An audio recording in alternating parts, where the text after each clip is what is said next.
Hello, everybody. Hi. It is Trusty's Vintage Live Sale on location. I am on location with Rebecca from Kitschy and Bitchy. And because we are kindred spirits, we went to school together, she has a stoneware collection too. So you don't get my piano and my stoneware collection, but you get the next best thing. Absolutely. And she has a far better collection than I do. So, and check out, Huck is not here, but I have Huck's younger brother, well, actually much older, much older brother. That is that actually sewer tile? Yeah, it is. So you guys have heard me talk about sewer tile. Here is a Basset Hound sewer tile. So Huck has a big brother. I wanted Pat to feel at home. Absolutely. So I got a great collection behind me, and we got already people coming into the chat, which is great. So hello to Kim coming in from the great state of Ohio, which is where Rebecca grew up and where we went to school. Sue coming in, great coming back. We've got our Finnish contingent. Thanks so much, Milia, for joining us from Finland. And we've got our Terp in the house. We've got Chad coming in from the great state of Maryland. So thanks so much for joining us, Chad. Justin is in the house. I heard about you, Justin. Book Bewitched is in the house. So thanks, Book, for coming in. Jay Goodwin, Helen Casey from the great Hoosier state. I did drive through Indiana on the way here. Rebecca coming in from the great state of Maine. And actually, Kitschy and Bitchy Rebecca was just saying that Maine is one of her favorites. I love Maine. Favorite places. Yeah. Dawn, another Terp coming in. And thank you, Dawn, for loving the 1991 vintage photograph of Rebecca and me. That was taken in my apartment. So it would have been, it was either my junior or senior year of college. So I can't remember exactly. And about 2 or 3 years after I graduated, that building was literally torn down and condemned. Should have been torn down then. Should have been condemned then. Yeah. You could see the basement from the bathroom because there were holes in the floor. It was not quality housing, but very vintage. It was an American Foursquare that had been turned into 3 illegal apartments. It was a great time. And yeah, so that if you look memories from that house. If you look in the background, it's a great linoleum wall. So it's with the little vintage pull string light, it brought back memories. And we've got Nora coming in. We've got the daughter of Kitschy and Bitchy, so Kitschy and Bitchy Jr. And so thanks so much, Nora. And everyone, wish Nora good luck. She is taking one of her AP exams tomorrow. So all these poor seniors who are struggling through COVID still have to take these life-changing exams. Right. And good luck to her mother. Yes, good luck, making through and then waiting for the scores to come back. So environmental science is on tap for tomorrow. Got Katie in the house. Katie will be coming in. She's coming in from the great state of Florida, and she will be monitoring the sale tonight. So she'll be watching for the first to claim. Thanks, Katie. Hazel coming back in. Thanks, Hazel, for joining us again. Nancy coming from the volunteer state, great state of Tennessee. Don't think I'm making it that far south, so I won't be in Tennessee on this trip. But someday, Justin's wishing luck to Nora as well. Someday, I'm hoping to make a trip farther south, so I will pass through. Like I've said before, my family's from the Kentucky, Tennessee, Missouri area, so I definitely have my southern roots. And speaking of southern roots, we got Roxana with the y'all coming in from Texas. We got a good Texas gal coming in. Victoria H coming in from the East Coast, Connecticut, if I remember correctly. Also wishing good luck to Nora. And let's see. A little reminder from Katie. So thank you so much. Susan Way coming in from Mississippi, from the deep south, as we established last night. Had a little pop-up live haul video last night of some stuff that I picked up along the way. And it got into a little debate on geography, and no one argued with Susan. Mississippi is the deep south, so there was no challenge from Susan. So most of the names I'm seeing tonight recognize. Oh, we got Blue Flamingo. Hey, Lori, thanks for coming back. I haven't seen you in a while. Hope you're doing well. Greedy Gret's coming in. Thanks so much for joining us again. Most of the names. Hey, Trisha, coming in from got the West Coast represented. And Michelle Lee coming in, and I want to make sure I didn't miss anybody. Most of the names I think I'm recognizing, but in case, hey Terry, we have anybody new, the sale will be structured the same way as normal. I do not do auctions or offer ups here. So we will show you an item. We will give you the price. That is the price you will pay. You do need to pay for shipping on top of that. And we will give you the number. The first person to enter the number into the live chat. If you are not seeing me say hello to people, that means you're probably in the comments, and that is popping up, and it's happening more often that people get lost in the comments. They don't know where So if you are watching this on a mobile device, you need to be on the app. If you're on a mobile device, using it through a browser, you can't see the live chat. So that's the problem. So hopefully you guys will get used to that. Oh, we got Bree coming in from Kingman, Arizona, definitely the Southwest. If you have not purchased an item from us, Katie will be dropping our email addresses in the chat. This will be the first time I'm doing a joint sale where we will be able to combine for shipping. So Rebecca is shipping from Pittsburgh, and anything that you buy from both of us that we need to combine will ship from Pittsburgh. So I am actually leaving Pittsburgh tomorrow to drive to my daughter's graduation farther east. So I will leave anything that people purchased with at the same that also Rebecca purchased from Rebecca. I'll leave my things with Rebecca. Rebecca will invoice you directly, even from my items. She'll invoice you for the shipping, and then she will send them out. Anything you buy from me, please just keep in mind, it will not ship until I return home in another week and a half. So I will be doing another live sale next week, also from the road. I will combine any shipments from this sale and next sale if you don't already combine with Rebecca. So just keep that in mind, that if you're buying it for a gift or something, you're not going to see mine for a little while. I tried to pack a bunch of smalls so they're easy for me to carry. But just logistically, because I have to hit the road tomorrow, it's impossible for me to send out invoices and try and ship my own stuff without changing the zip code I'm shipping it from. So it'll just go back home to Chicago with me. It doesn't take much space, but we can combine for shipping with Rebecca. And Rebecca's got some great stuff.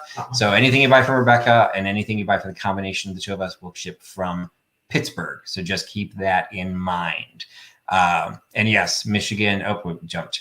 Michigan, I would agree, is the Midwest, and so is Ohio. But people kind of argue that, depending. Again, we don't need to relive that debate because we debated it for like 20 minutes. But yes, I would say Michigan is definitely in the Midwest. Was the debate that people were friendly from the Midwest, or just where it was lived? No, we never got into people being friendly. I think that becomes a little bit more of a challenge, because I don't think all Midwestern states are friendly. I agree. Some people can get some pretty uppity. So anyway, we are going to get things started, and hopefully your sound is good, internet connection is good, everything will go well. Again, we've got Katie is going to keep track of the winners, and if you've got any questions, got a couple moderators in the chat, and they can help hopefully answer any questions you've got. So I'm going to get things started. I apologize to those of you who are used to my live sales and used to my mystery boxes. What I have been showing you, I forgot to pack one, but I'm still going to do a mystery box. The mystery box, again, will not ship until I get home. So, just keep that in mind. But it will include a vintage maxi pad. And everyone who's new to my channel is now going, what? So there is a story about the vintage maxi pads, and I basically just put it this way. I bought hundreds of them, and I still have many, many, many left. So they have now been. You're not going through them like you anticipated. Yeah, exactly. We are getting older. So they are. I've been dropping one in each mystery box plus whatever else. So in my case, and Rebecca will also be doing a mystery box tonight. It is a $15 mystery box. These tend to be the most popular items that I offer. And so I do run these a little bit differently. Instead of telling you the number and being the first person to claim, I'm going to tell you the range where the number falls, and you have to guess. And then the first person who guesses the correct number is the person who will actually get that item. The mystery box sells for $15. Typically, is going to have between $25 and $30 in it. It's just randomly what I put in there, but you're always going to get a value, and it's going to be a combination of small items. So as opposed to like one big item that you may not like, it's going to be fun. Hopefully, it'll be fun to open. I put them in at $15. Fastbird Finds kind of started that process, and also doing them at $15. And I just liked that logic.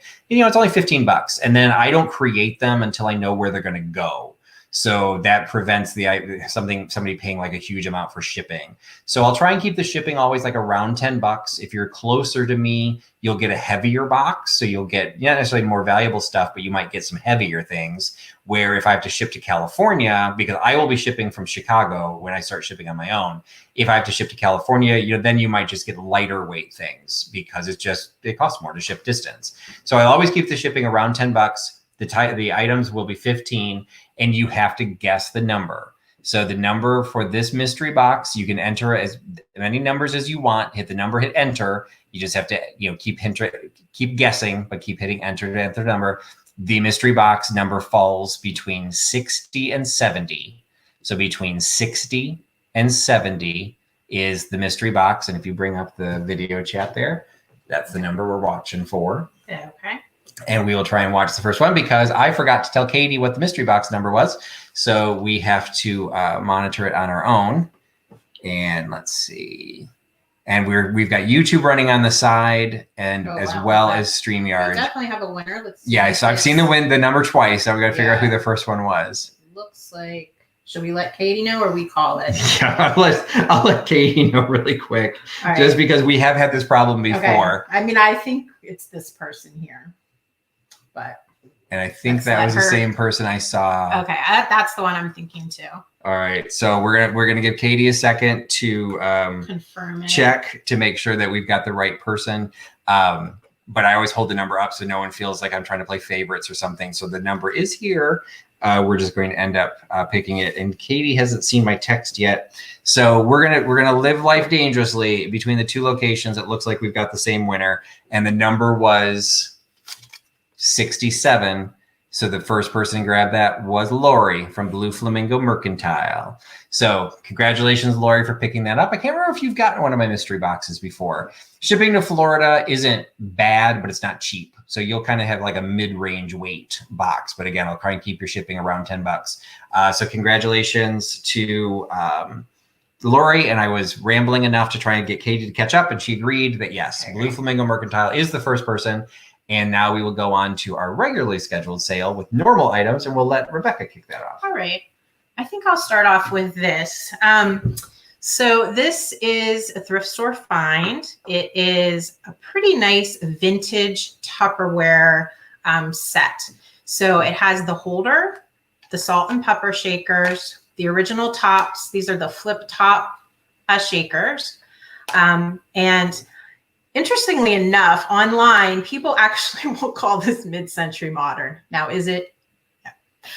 This is not mid-century modern. However, if you stretch the mid to be really wide, right?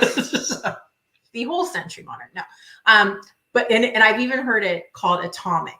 So it would fit that decor because it looks pretty. I could see the atomic. I can see it that way, especially with this sort of stylized knob at yeah, it's got a little, it's not spiral, but it's like ribbed going at the top. You can't really see it, but and it does say salt and pepper on the shakers, and they're of course marked Tupperware, the earlier all caps Tupperware. So this little 3 set, I'm asking $15 for, and that would be number 56. $15. Number 56. Wasn't it made in the 70s? I think these were like late 60s, early 70s. Yeah, so Katie's saying she sees the atomic. I remember them from the 70s, but they could have come out before that. So right. And late 60s, you could stretch that into the mid-century modern. So it looks like, it's but yeah. So it looks like we do have a winner on this one. And looks like Katie in my chat is not syncing up yet. So let's make sure that Katie's got the right person, because that was what was the number? That was number 56. Number 56. And so that goes to Susan Way. So Susan Way gets number 56, the Tupperware salt and pepper shaker. Susan. Thanks, Susan. So they're heading to Mississippi. Okay, so one of the things that we did a little bit differently. So Rebecca and I went shopping in some of her favorite haunts today. And we had a little bit too much fun and found we didn't have as much time to prep for the sale as we should have. Yeah, so I brought as much stuff as I could to prep. And then I realized that our numbering system, I wanted to make sure we didn't overlap. So to keep things simple, I'm going to have a bunch of items that are $5.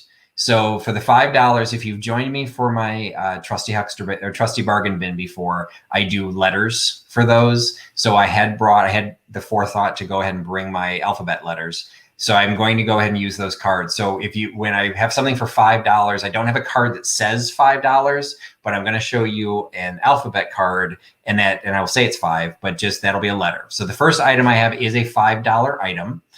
So there will be a letter attached to this. So it's a $5 item. This is literally from my personal collection. Prepping for this sale has been fun because basically I'm going to be on the road for 2 live sales. I wanted to pack enough things that in case I didn't find anything good along the road, I had enough to start the sale. So everything I had to bring, I fit into like there's a decent size cookie tin, a British cookie tin. And so everything had to be small and flat. So this fit the bill. It is literally some of my international currency from when I used to travel for business internationally. And they are definitely vintage because in some cases, this money doesn't exist anymore. And hey, Kelly from Found Again, so great to have you back. Hope you're doing well. So we've got 1,000 lira from Italy. And this one, just as a comparison, the back of that one's great. It's a lot smaller. Yeah, you have to show So it's 1,000 lira. And yes, on the back, there's the elderly mother helping the child read or doing their homework. So you've got Italian lira. We've got Turkish, 100,000 Turkish lira. So you've got the leering Dracula on the front. And then on the back, you've kind of got a little educational thing in Turkish, which I don't speak. But hey, it's fun to have something that's 100,000. It makes it sound rich. But at the time I got it, it was probably like worth 10 cents. So this one has a slight condition issue. You can see there's a little bit of light coming through. These were probably old when I got them, and they've just gotten older. Less interesting, but still probably got some age on it, is a Canadian dollar. So I don't know what the Canadian dollars look like now, but I have a feeling they don't look like this anymore because Queen Elizabeth sure doesn't look like that. No offense. We've all aged. All aged. Of course, my face is not on money. This is Chinese yuan. So this is 10 shi yuan. So you've got Chinese yuan with the number 10. So this is 10 yuan.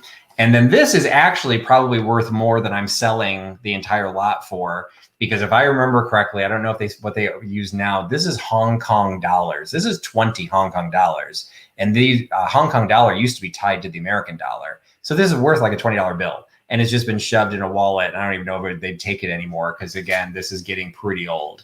Because this would be pre-Passover to China. Yeah, this one's even dated 1993. So it's not, ancient, but it's definitely before the currency changed back to Chinese control. So it is a set of 5 individual bills of international currency. And as I gave you the whole spiel, this is the $5 lot. So $5. $5 for the international currency set by giving me letter F. $5, letter F for the international currency. Oh, hey, Sam. Thanks for joining. Sam from one of my favorite Instagram channels, Dining at Sea. He needs to start traveling again so he can get some more travel. Travel menus to put into his collection. That's a cool collection. We were talking about that. Absolutely. Yes, we were. Yeah. So it looks like we got a few takers for some international money laundering. And let's see what Katie has to say for that one. And letter F goes to Sue Golembeski.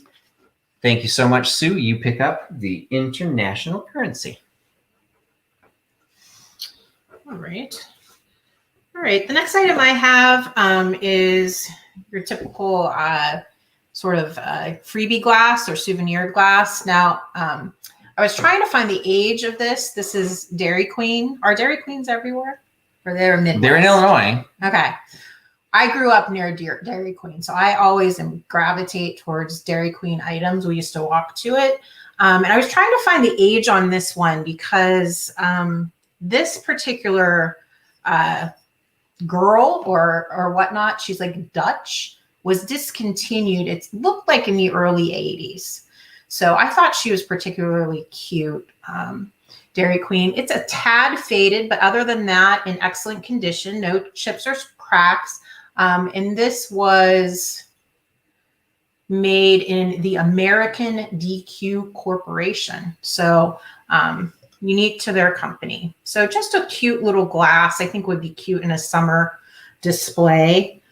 And I'm going to ask $5 for the glass. And that is number 12. So $5 for the Dairy Queen Dutch Girl glass. So Irene is saying that Ohio has Dairy Queen. I know that Minnesota has Dairy Queen because I was in Duluth one time, and I think it's the first time I ever ate at a Dairy Queen.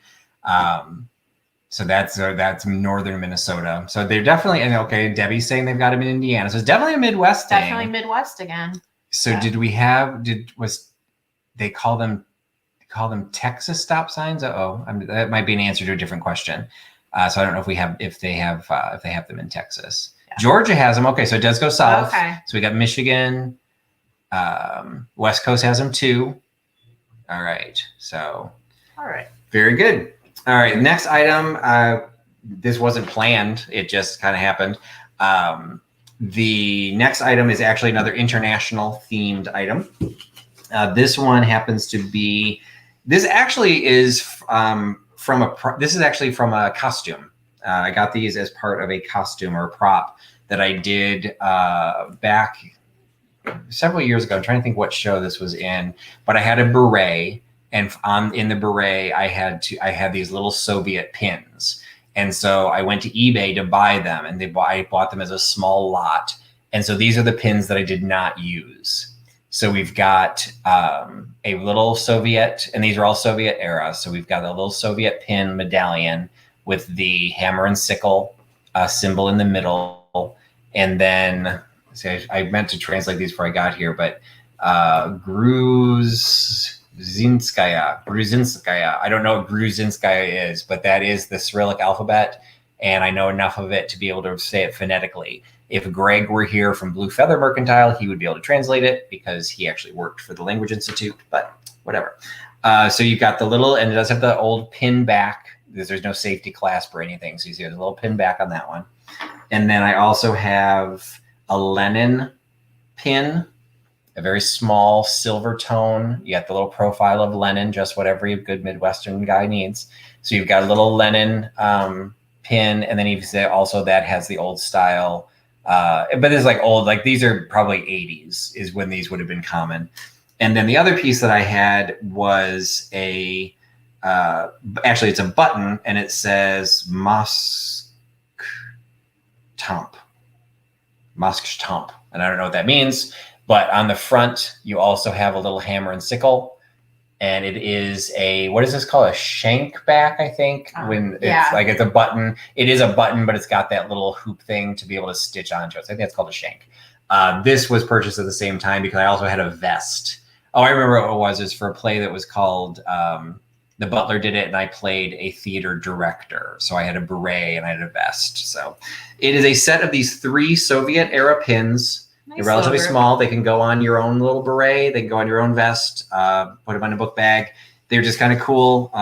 And all 3 of them, I'm selling for $6. $6 for the set of the Soviet era pins. $6 by giving me number 67. $47. $6, number 47 for the Soviet era pins.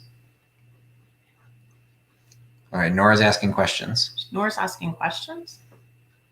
Go study, Nora. Oh, Mom, can I get those? Oh. You should have looked at the table first. You should have. She loves Russian items. I have more. I will send. Pat may be able to. I will send you a private gift, Nora. So it looks like we've got a taker. So it looks like Victoria 8. Nora tried. Sorry, Nora. Okay, this is the ironic part. Nora is in the building, and she was slower than the woman from Connecticut. She did have to ask permission. Yeah, she did have to ask permission. That's true. Victoria H did not need to ask permission. So Vicky is the winner of the buttons. And no fear for Nora. I have more, and I will make sure she's well taken care of. So do not feel guilty, Vicky, for. Oh, see, you don't have to do that, Vicky. Oh, no. No, Pat will. We'll take care. Do your subscribers know that you were a Russian area studies minor? I'm not sure they did. Now they do. Now you did. I was a Russian area studies minor, as just the valuable tool that was. And I did. I went to the Soviet Union. I went in the spring of 1989. So while it was still the Soviet Union, it was still Leningrad, not St. Petersburg. I smuggled a Russian flag out of the country draped between my pant legs. You know, that's a story in and of itself. Probably not your finest moment. Not my finest moment, but you do stupid things when you're 18. So anyway. Nice. All right. I guess I'm up, huh? All right. The next item I have is it is one of the stone mosaics. Now, I thought this was particularly nice because it's not just a wall hanging. This is actually, it can be hung on the wall, but it also could just freestand. So it is the pieced mosaic of sort of a man wearing a sombrero against a cactus. And it's also, the person that did it, I think did a pretty good job. You'll see these and they'll be sort of, they'll be falling out, or the stones will be a little bit mixed. But whoever did this, I think, worked particularly hard. What you say? I would say so. And it's also it's very flush. Like, right. Yeah. It's yeah. The pebble of the cactus is rougher because you'd think a cactus would rougher, but the rest, like as you see it from the side, it's actually very nicely done. So, anyways, and it's Jean that did it because on the back it says by Jean, Sun City, Arizona, 1979. Or is it Vern? Oh, it might be Vern. And is it by Jean Vern or is it Big Vern? Well, I think that would make much sense, would it? Big Vern. Big Vern. If my name was Big Vern, I'd put it on everything I made. But no, I think that is a Y. So it's by Vern. Vern. Or possibly Jean with a really loopy J. But anyways, and I'd say, I didn't even measure this. I'd say it's 12 inches. I'd probably a little bit bigger than that. I don't Maybe think I have my tape 14. measure. Anyways, so. Well, here, we got 11 inches here. So we're probably at like 14. Yeah. So for the mosaic, I am going to ask $8. And that will be item number 72. Number 72. And I will say, I saw this on the chat going back and forth. Nora, you're welcome to the vintage community. People are overly kind. And so, yes, Vicky is going to give you the that's the very buttons. nice. And, kudos to Vicky. You shouldn't have to pay shipping. They're sitting right here. Well, thank you, Vicky. That's very yes, kind. thank you, Vicky, for doing that. That's very kind of you. And totally unplanned. It's one of those cases, Nora, as she should be. Although, actually, if she's watching this video, she's not really studying for that right. AP, but she was focused on getting ready for the AP, so she did not inspect the goods that we were. We did pick up a Hager Gazelle today, which is not for sale. That is actually in her permanent collection now. And Nora was passing judgment on that because we kept calling it a stag, and she thought that was not a stag. And she corrected us. It is a gazelle. So I need to do a better job of putting my items in the center. Oh, okay. Yeah, I'm definitely still learning. That's so true. And it is harder. I am even struggling a little bit because we're sharing the screen. So it's one of those, like, we tried to put the computer farther away, but then we couldn't show anything on the screen. So we had to kind of split the difference between the two. And let's see.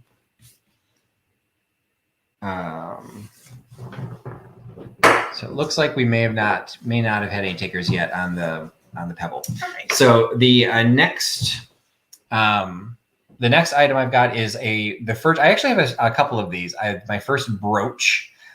We are, as Daniel is trying to do, is bring back the brooch. So I'm doing my part to bring you some brooches. So these are all. They're glass set, but they are prong set stones in a butterfly design. You can see another faceted stone for the body and for the head. And then you've got the little antennae going up the top. It has a safety clasp on the back. So it's got the little lobster clasp, and you can see how it is set and designed on the back. So this is maybe, I should have brought my tape measure. This is probably only like maybe 1.5 inches across, maybe 1 inch tall, maybe 2 inches across. So it is diminutive in size. So so that is, you can look at my fingertips. It's a relatively small. So it small could be brooch. grouped, which is sometimes nice. Yeah, so you cluster, be good on, add it nor could add it to a bray. You know, add it to a lapel pin. That's just that size. I've got a couple larger ones coming up. So the little stone, clear stone glass butterfly pin is $9. So $9 for the butterfly pin by giving me number 3. $9, number 3 for the butterfly pin. And I'm so used to a joint sale to switching the camera over to somebody else. I've got nothing to switch. Less work. All right. We got some takers. So it looks like we got a couple of takers. Let's see. Nate puts us all in the dust when he keeps track of sales. I don't know how he can be so quick about it, because both Katie and I have tried to run, monitor sales, and we can't do it nearly as quickly as Nate does. So I do see at least I see a few takers on the brooch, and it looks like, according to Katie, number 3 goes to Karen Dondelinger. So thank you very much, Karen, for picking that up. So again, anything that I am shipping will not be shipped until I get back the week of the 24th, but I will come hold it. Unless you buy. Unless you also buy from Rebecca. In which case it'll ship probably this weekend. There you go. And I will combine with my next week's ship as well. So. All right. All right. All right. The next item I have to offer, let me try to do a better job of getting it in the camera, is this vintage photograph album. Scrapbook album. This was probably someone's project. It's a solid wood front and back with the word snaps, which I think is super cute, and the sailboat. The only issue it has, there's a slight little piece of wood missing here on the S. Nothing particularly offensive, I don't think. And then it does have all of the pages with the preset corners in here. There may have been photographs in here at one point, but it's in really good shape inside. So I almost think it was never used, probably gifted and never used. But I just thought it was so cute with a little bit of a nautical theme. And then it has the double rawhide, double, what am I trying to say? What are these? Leather. Yeah. String holding it together. So for that, I'm asking $10, and it's number 35. $10, number 35. That's really cute. Thanks. So you could buy it and you could put our picture in it on page 1.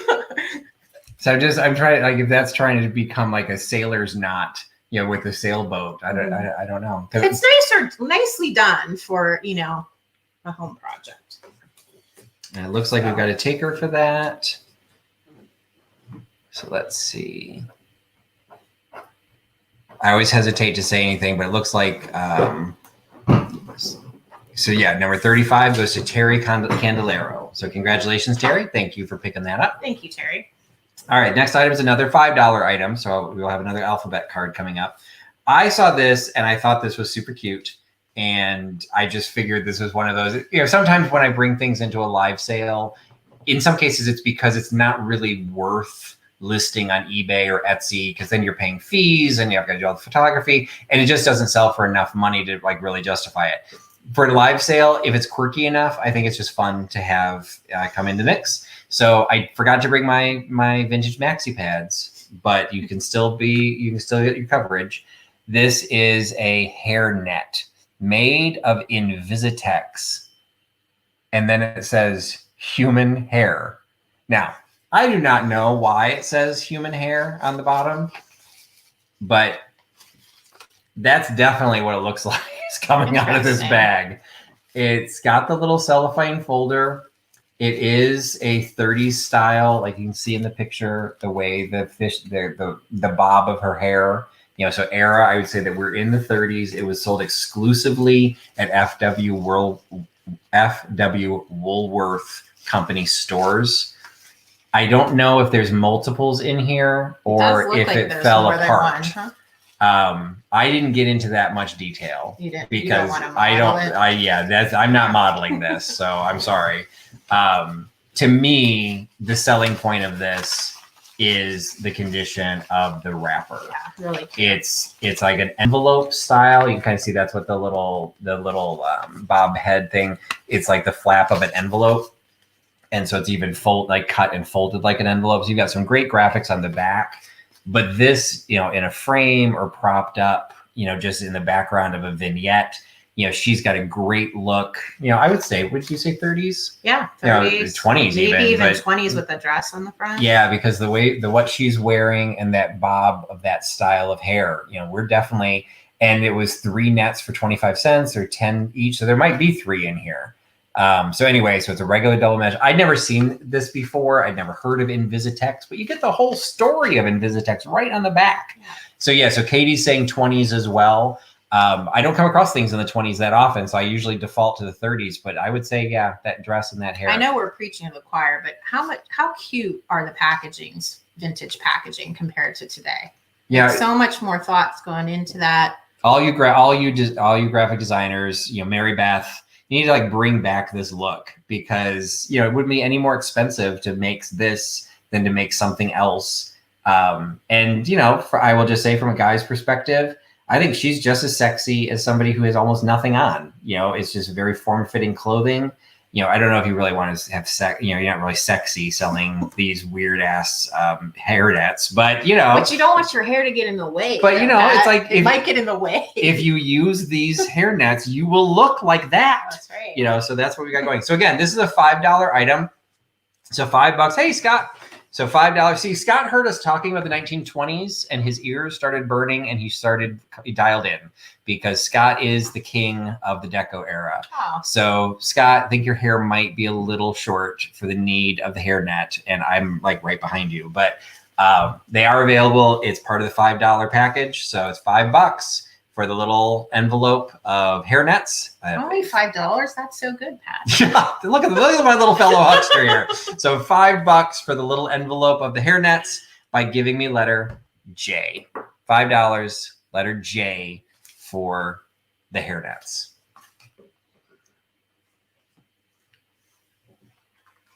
All right. We've got an ephemeral a lot coming up. We do. So my parents were antique dealers, and that's sort of how I just was raised, around old things and collectibles my whole life. And my father had a really large collection of trade cards, really large collection, probably several hundred items. And Jay went to Melody's Many Miscellaneous. So I've been researching and putting those on eBay over the years, and I'm tired of it, frankly, which probably some of you who sell can relate to it. But not Tim's over the years, just, throughout the years. Throughout the years. So I am selling what remains of the collection. And I'll just sort of show, let me see if I can do this in a good way. The collection. This one is ground coffee. Some are older than others. This is Hoyt's perfume. We've got one for starch. Show the back on some of these too, because the graphics are cool on the front, but you've got some great typesetting on the back. Yeah, that's true. So this is international baking powder. So this is Buffalo, New York. Yeah, Queen the City condition Chemical. Varies. There are some floxing and all that, foxing and so on them, but in general, they're pretty good for age. Another for starch. And this is from the International Baking Company. This may have been the top of a calendar. I'm not 100% sure this is an actual trade card, but she's sort of attractive with her kittens. The back is cod liver oil. We've got a Sopine card, Dirt Killer soap. Let me go a little faster. Pianos. This is for Piano Company. Singer sewing machine from Hungary. One from Spain, another Singer sewing machine. This is for tea. Is that the price you're about to charge them? Yes. Holy crap. I'm ready to get rid of these. Pay attention. I'm ready to get rid of these.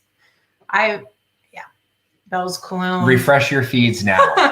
She's got about 5 more to show, and then I she's wanted going to to get make you the sure price. I was not sorting and researching them Hell, now I'm anymore. wondering, I wish I bought them. So this is another Hoyt's cologne. This one doesn't have anything on the back, but lovely. And this is for an inhaler, which is sort of interesting. Hey, Harry. I didn't bring my insulator to sell. I didn't want to pack it. And this is Wilson Spice, a little bit bigger in size. And then I have 2 of these. They have some damage around the ends. And then 2 for Clark's cotton spools. So one of the questions that's coming across is how were these cards used? And like I would basically, I mean, are these like the equivalent of, I mean, there wouldn't be business cards. No. But like this one does, it's like a little promotional card for the Dr. MC BB's asthma cure. So it sounds like a huckster if you ever heard one. But then on the back, if you look at the very bottom, you can see the ink color is slightly different. Yeah. So they pre-printed this to say for sale by your druggist, and then you could, the druggist could put their name in there. Right. So they're kind of SF Box, and if you don't follow SF Box on Instagram, you should, because their feeds are amazing. They call these trade cards, and so I'm not sure how they were then distributed. I mean, it's my understanding, and someone in the chat can definitely correct me, is that sometimes they were used almost as a business card. So the overwriting that you were talking about, they would just put this in someone's purchase, like at a pharmacy, at a grocery store. And then I do think they were used somewhat as a calling card for the companies. So the Niagara Starch guy would go to your mercantile, want to show his new products, and he would leave some of these that they could do with what they wanted, essentially. That's my understanding. I don't think many of them were packaged with items. Like they're not like a cigarette card that like, you know, was with an item and then you just had this as an additional thing. I think they were mostly distributed by the stores themselves. But anyways, I believe I have 18 cards total. And I'm passing on my good fortune. Yeah, you should all be bowing to her. So I'm asking. I'm annoyed. $10, and someone else can profit or enjoy these for number 32. Number 32 for the trade cards.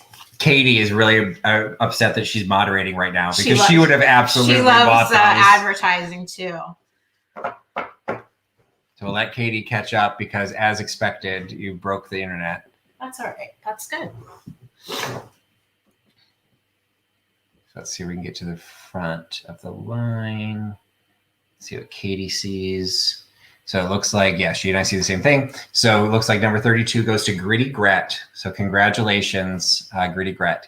That is the deal of the evening. All right, next item. There's been some running jokes and chats in the chat about my desire and my affinity for pre-Viagra elephants. So the next item is and I don't really know how old this is. It could be modern for all I know. I picked this up at an estate sale, but it is an elephant that is trunk down. So thumbs up for trunk down. That's going to be my next merch. Because all the trunk down elephants are feeling left out because all of their trunk up Viagra elephant brothers are all getting the good luck symbols. He is just as lucky as a trunk up. He looks elephant. very friendly. He is very friendly, and he serves double purpose. This is how I purchased him. I mean, he's basically hung on a keychain, but then for whatever reason, somebody also then attached a fairly decent sized chain. I mean, it's probably 18 inch, 22 inch. Oh yeah. Uh-huh. So a decent sized necklace chain. You know, it's just, you know, it's not silver or anything, just white metal. But there's some really nice detail. The opening, he's got the carving through the trunk, and the trunk is still in perfect condition. And then he's got the little blanket, you know, that's decorated with the circles and the dots on both sides. So it's just a little wooden trunk down elephant, and there's a little opening where they carved the tail as well. So, some nice detail put into just like a simple little piece. It is a great item, and it is part of the $5 lot. So $5 for the trunk down, just as good luck elephant. And he is available by giving me letter D. $5, letter D, for the trunk down elephant.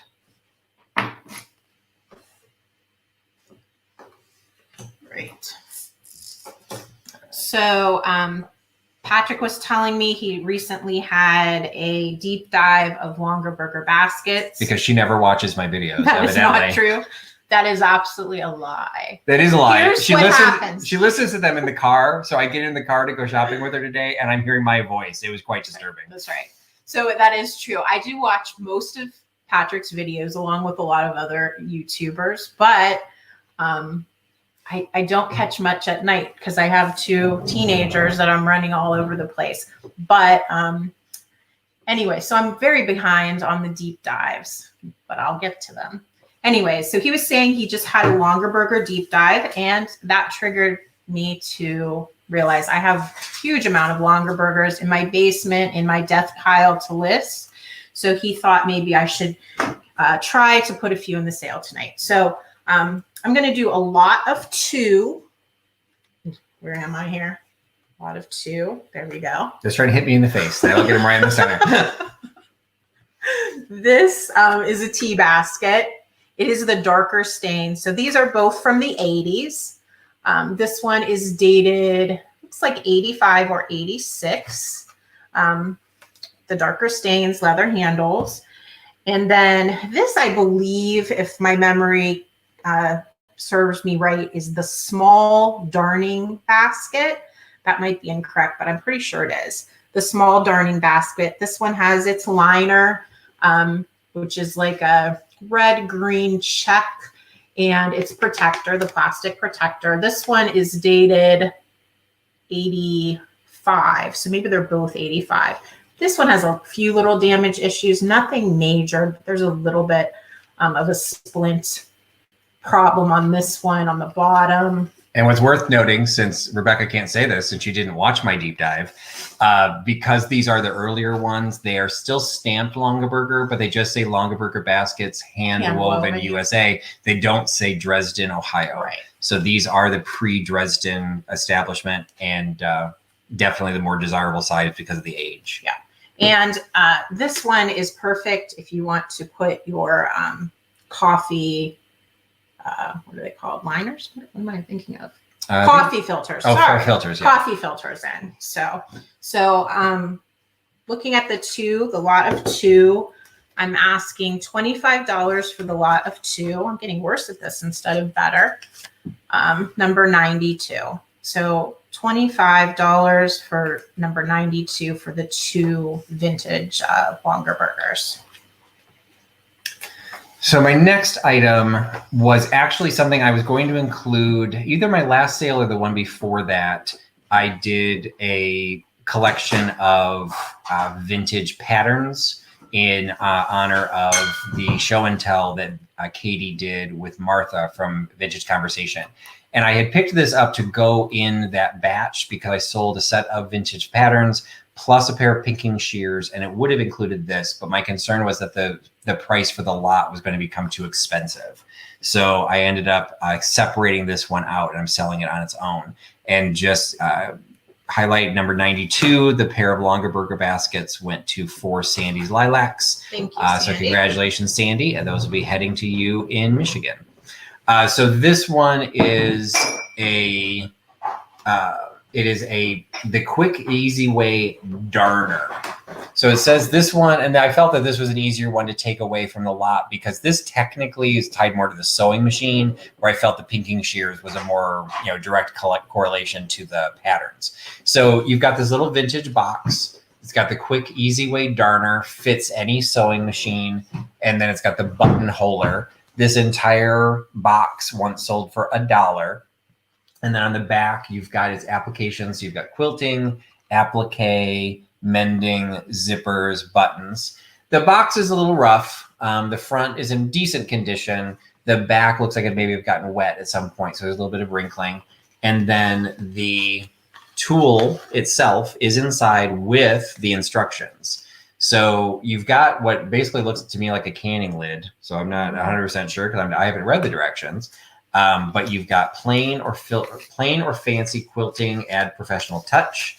So you've got the instructions, including how to darn socks, because it is calling itself a darner, yet everything else it's talking about is not darning. So they do have the instructions on how to darn a sock, and I didn't know you could use one thing to darn a sock and make a quilt. So you got them both.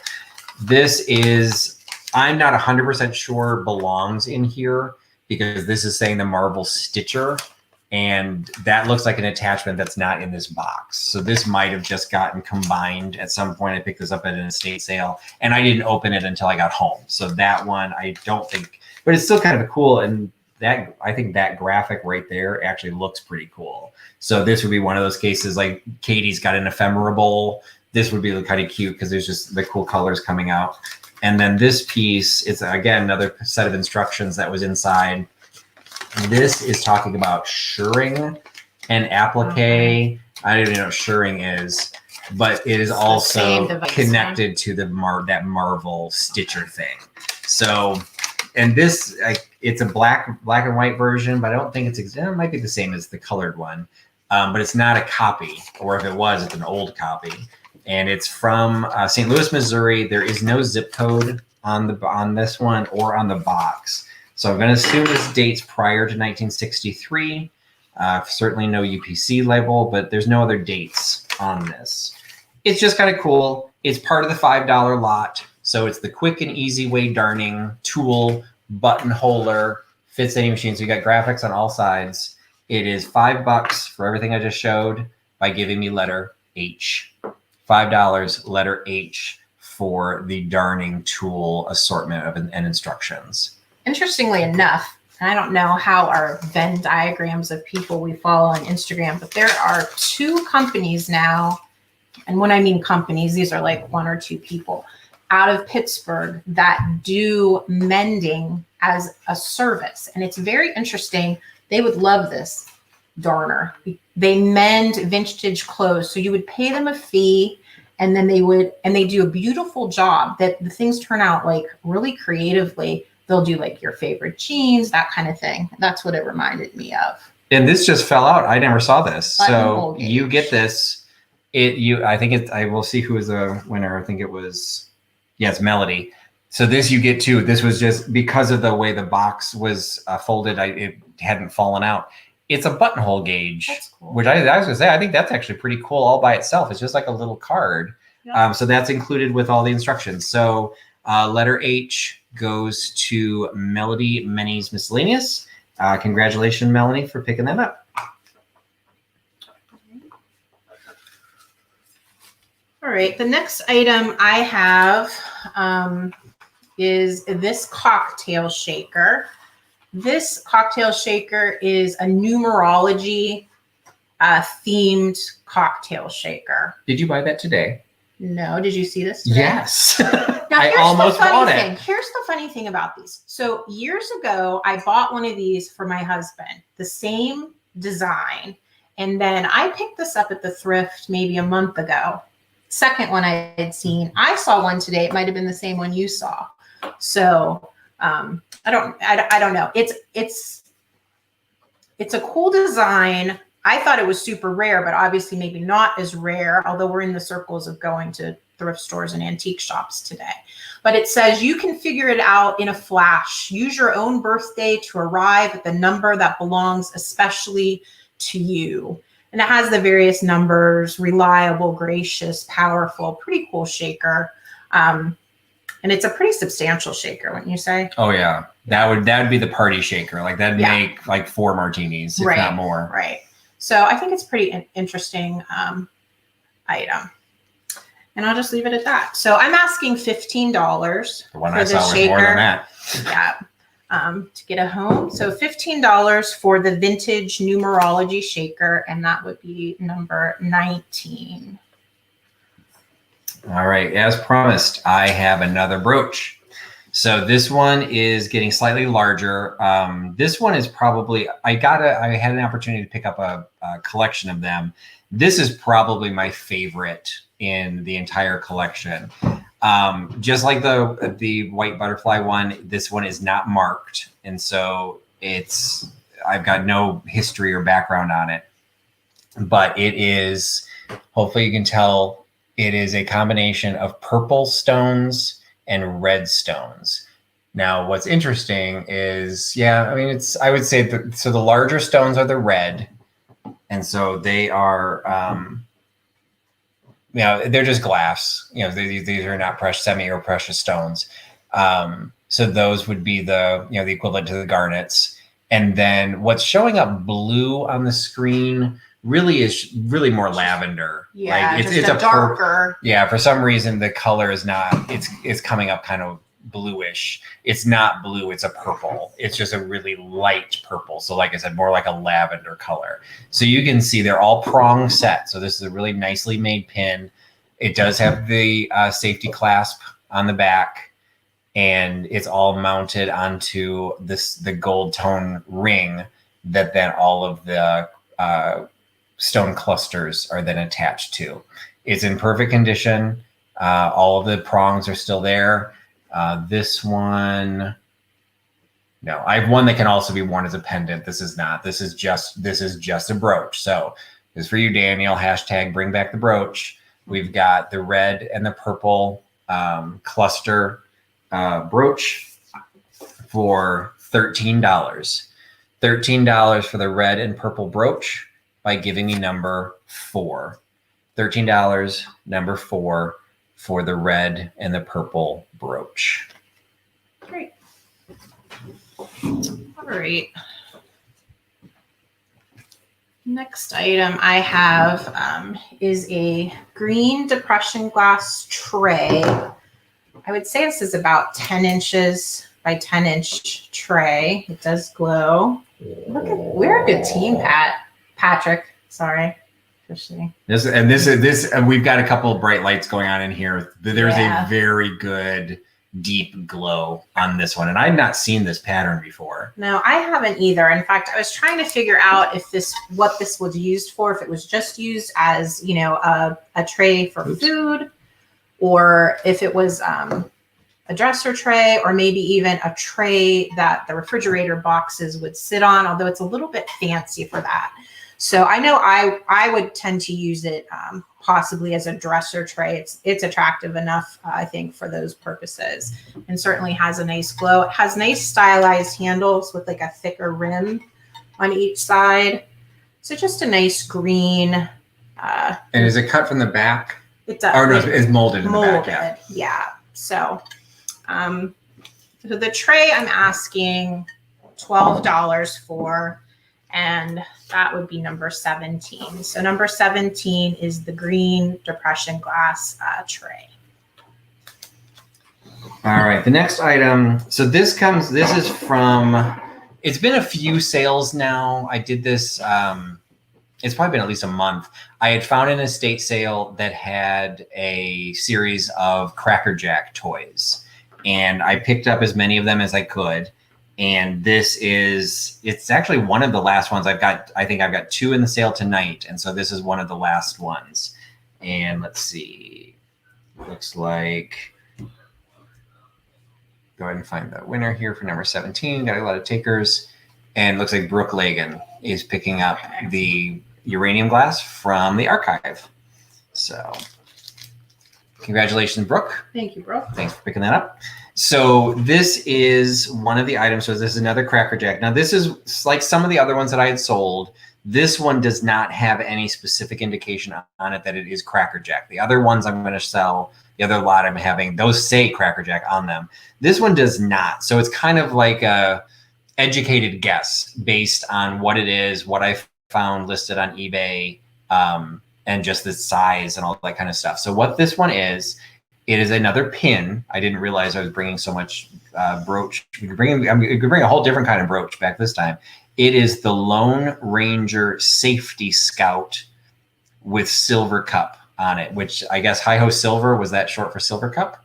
Could be. So I don't know. I do not know my Lone Ranger. And it is a pin. So you've got this little aluminum or tin pin. So you can see the back. It's kind of like the Soviet pins. It just has a very simple pin backing on it. So it indicates its age.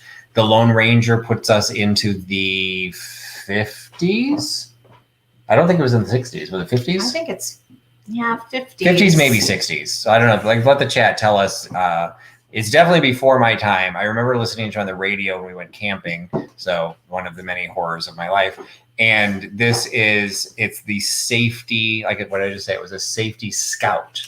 So it's just this little pin. I'm assuming it was a Cracker Jack toy. It's in pretty good condition. You can see, kind of see it. There you go, a little reflection. You can see there's like a blue backing to some of the lettering. I don't know if that's the remnants. Like, I don't know if it would have been more blue and it's worn down, or if this is the way it was designed. I have no idea. And the other examples I found were in worse condition.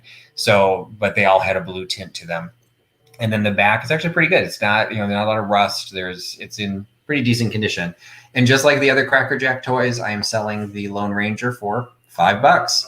So $5 is part of the $5 lot for the Lone Ranger Safety Scout pin. $5 by giving me letter U. $5 letter U for the Lone Ranger Silver Cup Safety Scout that's pin. A great deal, Pat. I think People so too. love Lone Ranger. They love Lone Ranger. They love Cracker Jack toys. It's just, I got it for a good price. I'm going to pass it off for a good price. And as you're seeing, a lot of what I'm selling is very, very small. So it'll be very inexpensive to ship. All right, next up for me. So I know recently people have been talking a lot about clear glass, right? Because you go anywhere and there's so much clear glass, and it sometimes can be hard to determine what value, what age, all of those kind of things. I know I sometimes avoid the clear glass just because I don't have the time to look it up or to really look at it. And if you watched Katie and Daniel's deep dive, or no, they do show and tells, they did a whole discussion on clear glass. So, and I really commend people that know their clear glass. I feel like that is something that there's money to be made. There's a lot of attractive things out there that get passed by. So and just really quick, Karen Dondelinger picked up the Lone Ranger pin. Okay. I'm getting behind on my writing over here. All right. So anyways, I picked this up today at an antique shop. Did you put that antique shop up on your Instagram? I have yet? not. Okay. I will say I was very bad about doing videos today because we just got chatty. We just started talking and I turned around like, oh my God, I haven't videoed anything. It's a pretty interesting antique shop, particularly from the outside. It's a bright purple building. So look for that on Pat's channel, Ohio River Boulevard Antiques in Pittsburgh. It's on Route 65. But I picked up this bowl. It's a cherry print, not print though. It's almost like it's definitely a molded item, but there's like a 2D texture to the cherries. And that's actually like serves as the feet of the bowl. So just a nice little fruit or serving bowl with that cherry pattern and leaves, probably about 6 inches across. But I just really liked it. As a clear glass piece, I thought this was pretty attractive, regardless of which way you would choose to display it. So I'm asking $6 for the clear cherry bowl, $6, and that is number 90. So it looks like we had an identification of the green tray. Oh, it's excellent. the Doric pattern. And it looks like, Brooke, if you wanted to sell it, you've got a buyer. So thanks, Dara, for sharing that. It was a pattern that neither Rebecca nor I had seen before, or even that shape. So it's the Doric pattern. If you know what that shape is used for, that'd be good. I'd like to hear that too. I liked the square shape. I was curious if that was for a very specific, if it was for a specific purpose. Excellent. So Rebecca is asking if the clear bowl was Avon. We looked very closely trying to find, and if it was Avon, it would have been marked. Avon there was no marking, so we could not figure out who made it. It has a little bit of a heavier weight too than I would expect from like real new glass. Like, I don't think it's particularly old, but I'm thinking 70s, 80s maybe with that. It has some weight to it. Yeah. So if you've been on my channel before, you will be shocked that we were basically an hour into the sale and I haven't showed a coaster yet. So I've got coasters.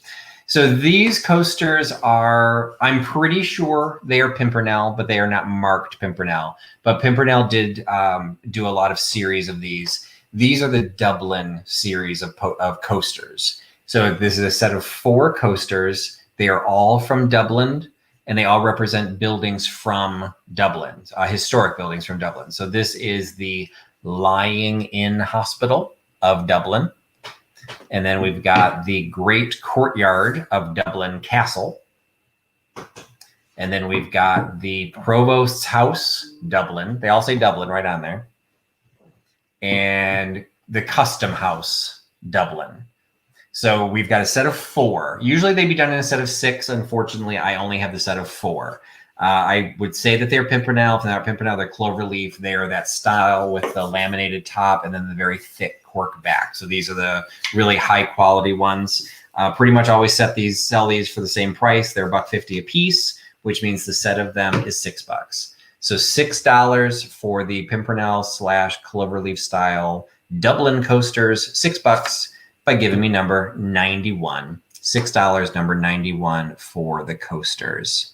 So Katie says you could never have too many coasters. Absolutely. And so Free P is saying the 8x8 is always a serving tray. Interesting. If it ever makes a small serving tray, like that would be like more of like a luncheon, like the servants bringing you your martini tray or something like that. Like that, it's you wouldn't be able to 8x8 small. much. Like my dinner plate's bigger than 8x8. So interesting. Yeah, but if it's being listed as serving tray, it's on the internet. It must be true. And Repeat, he knows what he's talking about. So it looks like number 91 is going to Karen Dondelinger. So thank you, Karen, for picking up a set of coasters. All right. My next item, I thought would be nice for some dad that appreciates vintage. This is a mustache cup. It is the Lego Japan, still has its sticker on it, and it says "Pop, you old weasel." Has sort of a barbershop quartet looking, at least that's what it looks like to me, man on it. Excellent condition. It does have some crazing under the glaze, but nothing particularly significant there.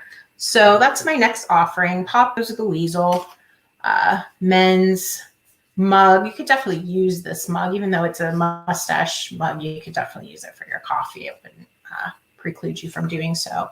And I'm asking $5 for the Pop Goes the Weasel Lego mug, and that is number 48. And made my favorite comment of the evening, Catherine. He looks like a huckster. He does look like a huckster. And huckster. I'll take that absolutely as a praise. Yes, he does. Yes, it is very cool, Polly. And it looks like we've got a couple people trying to claim it. So we'll let Katie get caught up on that. And let's see. So the next item that I've got is, so I did a deep dive, one of my deep dives. This is now going probably 2 months ago. I did a deep dive with Joni from Vintagerous, and it looks like Lilac's Vintage Life got number 48. All right, thank you. Congratulations, Christina, for picking that up. I did a deep dive with Joni from Vintagerous on cigarette and non-sport trading cards. And one of the things we talked about is that most of the cards predate World War I, or they're around World War I. And pretty much by World War II, they'd stopped producing them. There were paper shortages in World War II. They were primarily printed in Britain. And so they just had other things to do with their time and money and paper. So they pretty much died out. Most of the, the quote unquote collectible good ones are the oldest ones, but they did try and bring them back. And actually what I have is a set from the 80s that John Players and Sons tried to bring back. And this actually is one of my favorite sets. I collect the cigarette cards and trading cards. I collect the porcelain ones, and there are actually a surprising number of porcelain style trading cards. So I've only collected those, but this came as a close second because what these are images of the Donsella country houses and castles. Now, I actually don't know what Doncella is, if that's a name. I actually, now I don't remember what I read, but so you've got these absolutely cool images of the inside. So this is Chatsworth House. We've got Carlton Towers, Rockingham Castle, Scone Palace. Okay, we all need to have breakfast there. Arbory Hall. So some of these are interiors, some of these are exteriors. Ragley Hall, Wilton House. All right, they're just making that up. Igtham, IGHTHAM, Moat. Moat. That's moat. Oh, a moat around a moat. castle. Oh, okay. So we got a All moat, right. but it's the Igtham Moat. Broughton Castle, Hanbury Hall, and Blenheim Palace. So again, some interiors, some exteriors. It's a set of, it would have been a complete series of 32. I have 11. These are not, these are newer. These are actually, it says you can order more of them, but the expiration date to do that is 1982. So these are from the early 80s, which is when they were trying to make a comeback to make these collectible again. So they're a little bit larger format. I feel it's the images that make these attractive. I think these would look cool, like a little postcard case, you know, that you hold the postcards, or there are sleeves that do hold cigarette cards. I've got those as well.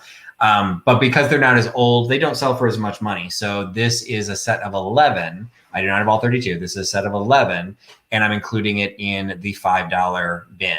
So Trusty's bargain bin tonight again is $5. And so you get all 11 for only $5 by giving me letter M. $5, letter M, for the set of 11 of the Doncella country houses and estate and castles. 11 cards from that set. Great. Hey, Pamela. Thanks for signing in. All right. So we've got a taker there. Are you waiting? Okay. All right, go ahead. All right. So my next item is a brooch. This brooch is the Mosaic stone style brooch. Sometimes people refer to this as the Millefiore. This is not really Millefiore, I don't believe. I believe that's when it's glass. Someone can correct me. Let me see it. No, I think it's a micro mosaic. Yeah, it's a micro mosaic. And it is marked made in Germany. It's a rose pattern, made in Germany. Oh, that's really hard to see, but it is in blue. And it does have the safety pin on the back. It's about an inch, maybe a little over an inch, maybe an inch and a half.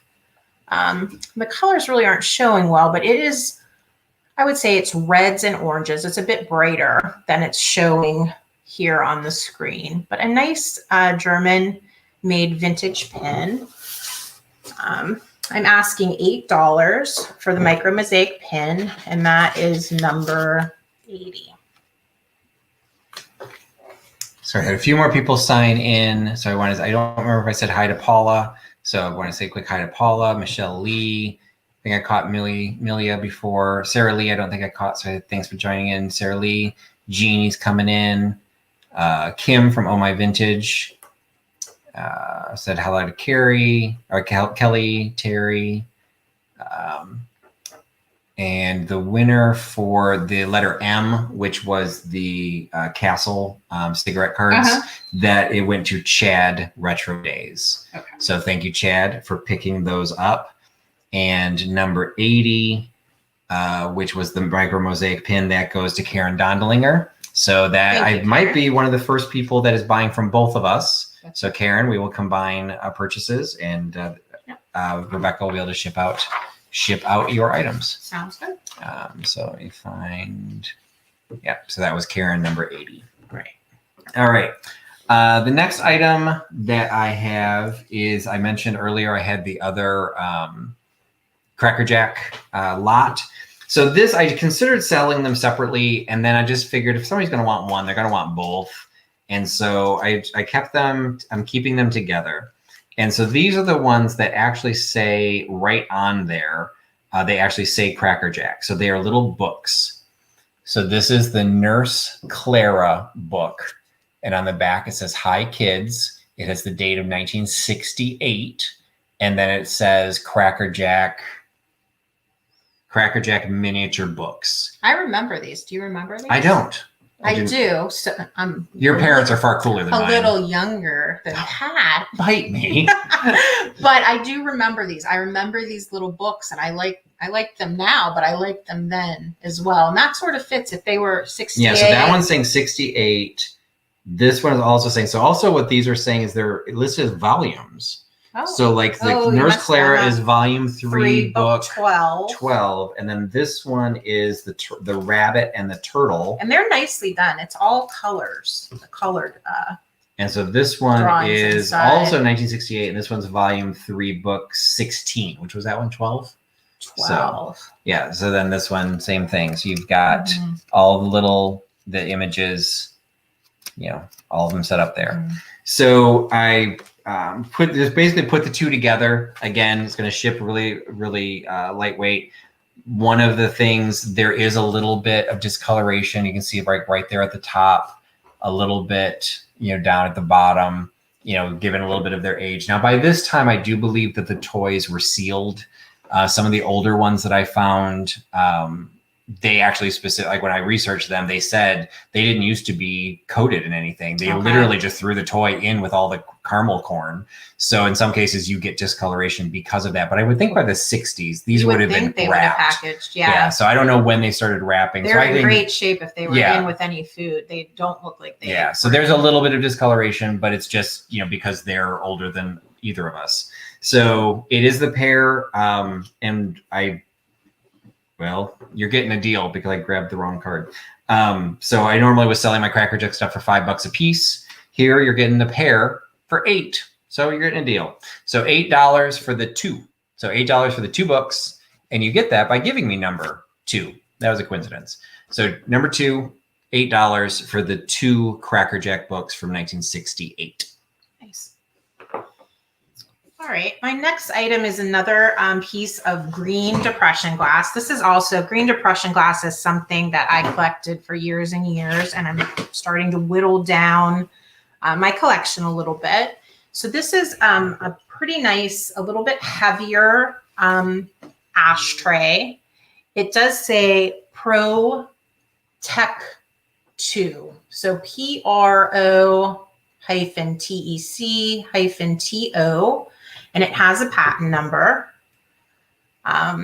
Green. Do we decide if this one glowed, Pat? Did you do that with this one? Oh yeah. Yeah, definitely. Oh, you really can't see it there, but yeah. So nice glow to this one.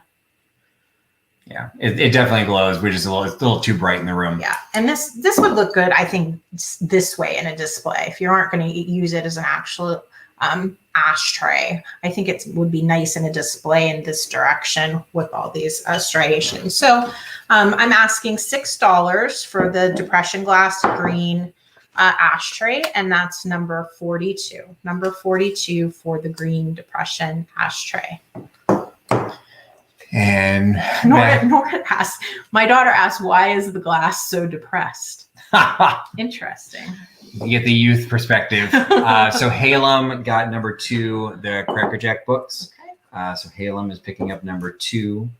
That was $8 for those. All right. The next item is, and this is a heads up for Katie, because this is the only item.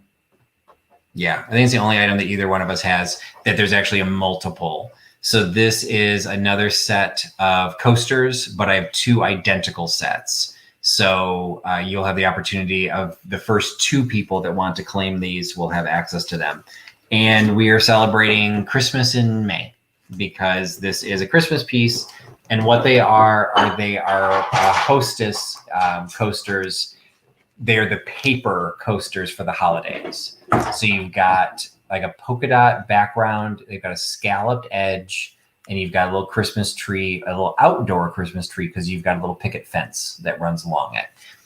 So it's a set of their paper. They're like that heavier, paper.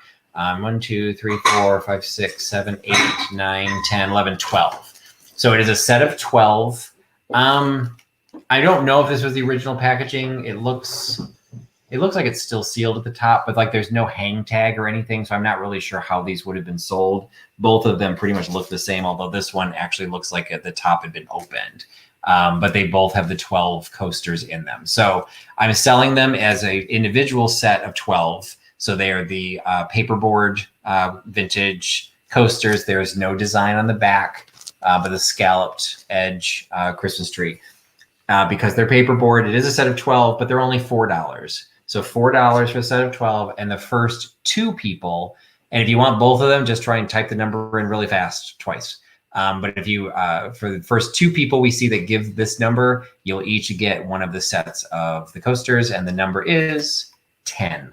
So the first 2 people that give me number 10 will get a set of the paperboard Christmas coasters.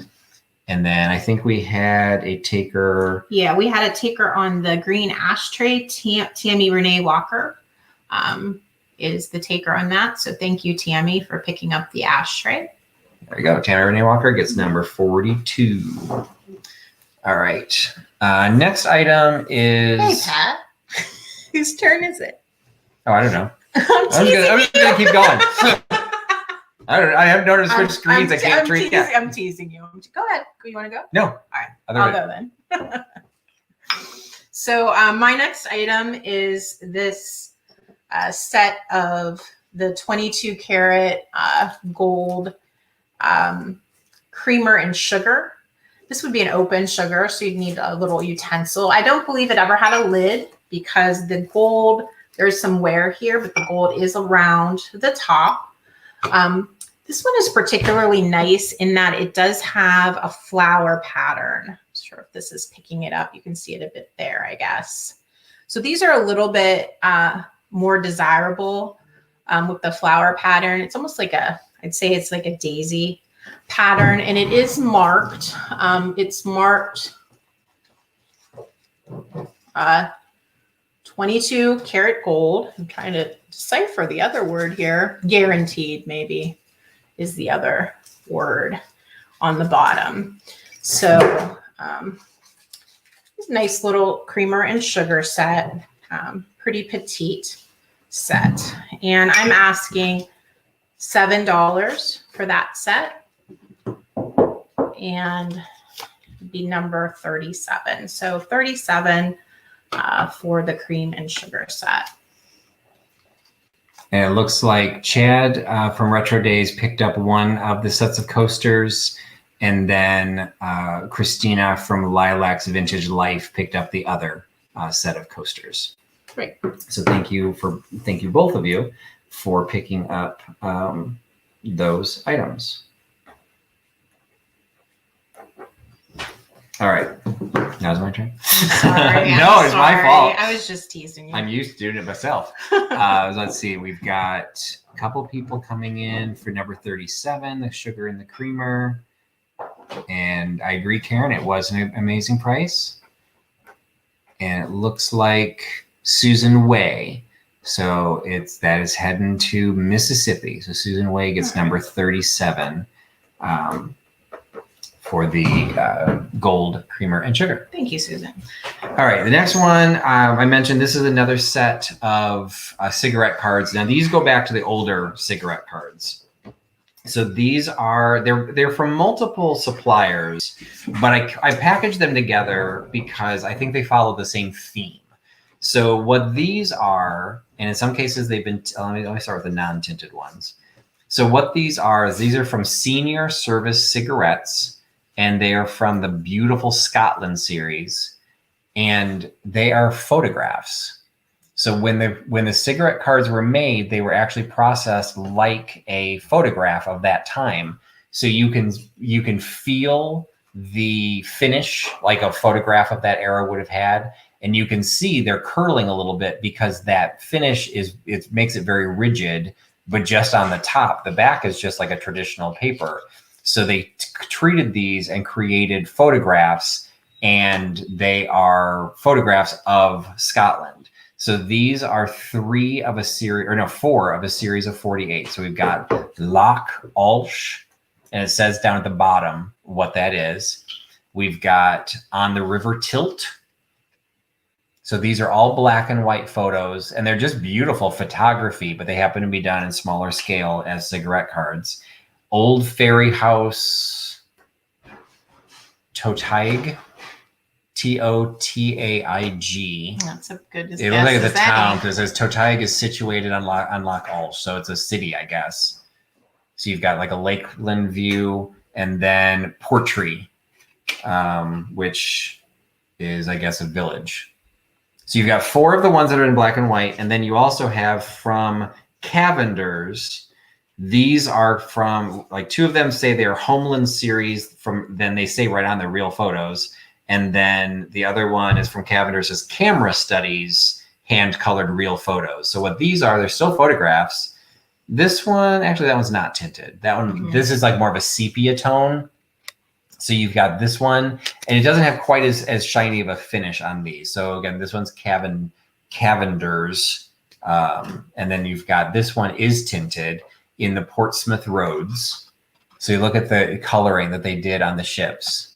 And they even colored the water and they colored the sky. So these all date the teens to the 20s. So they colored those. And then this one is from a different series. This one's called Rushing Waters. And they really went to town on this one. They colored everything on this. They have that look of like Fox or Wallace Nutting almost. Wallace Nutting is what I thought of. So they're just beautifully done. They are older, but they're incomplete series, and they have a little bit of the curling because of the way they're finished. So technically they're probably worth quite a bit more. But in this case, I'm doing them at $1 a piece. So there are 7 of these in the set, either from Cavender's. And there's little poems on the back of the Cavender's ones, or the Senior Service cigarettes that's what the back of those look like. So the set of 7 is $7. So $7 for the photographic cigarette cards, $7 by giving me number 36. $7.36 for the photographic cigarette cards.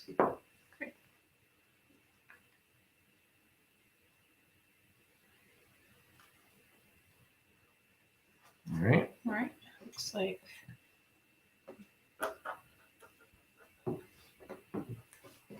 We'll wait for a confirmation there, but all right. The next item, I saw the word cat in the chat, so I guess I will put this in next. This is a nicely done figurine. It's from Bryn's. It's marked Bryn's, Pittsburgh, Pennsylvania, made in Japan. I believe this is a Siamese cat. Nice glaze, perfect condition, maybe about 6 or 7 inches tall. So Bryn's Japan from that era. I believe Bryn's was a jeweler, if I'm not mistaken. That was in downtown Pittsburgh. Someone might know better than I, but I believe it was a jeweler, and that sort of fits. I know that jewelers used to carry some gift type items, and this is really nicely done. So if you're a cat fan, this might be a nice addition to your collection. I'm asking $10 for the cat, and that would be number 41. So $10 for the Bryn cat, number 41.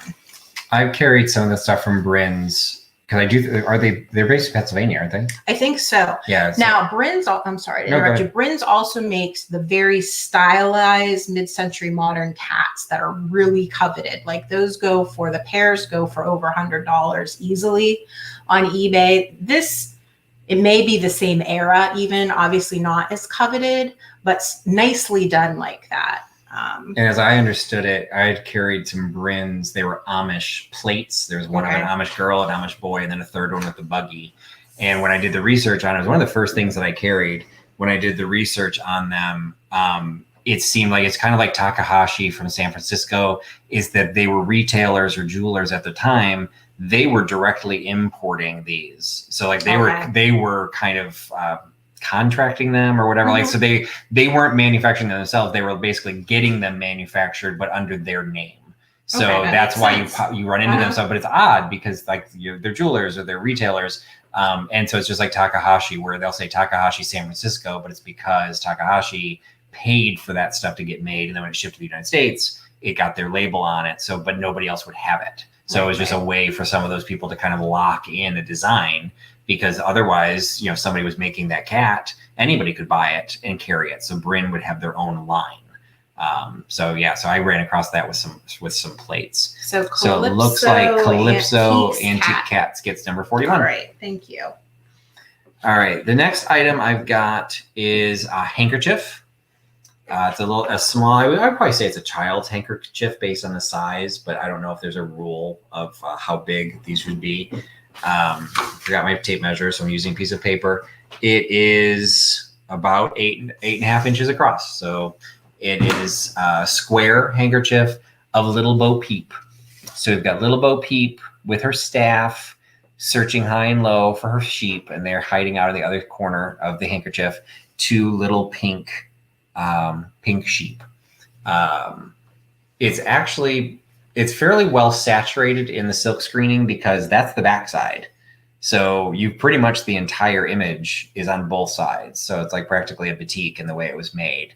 It's got a cool, it's like I would say an aqua. It's looking more baby blue on screen. I'd say there's a little deeper, I think. Yeah, it's a little bit different in person. So more of an aqua or almost a turquoise color on the frame, and then the little swoops of color going along the edges.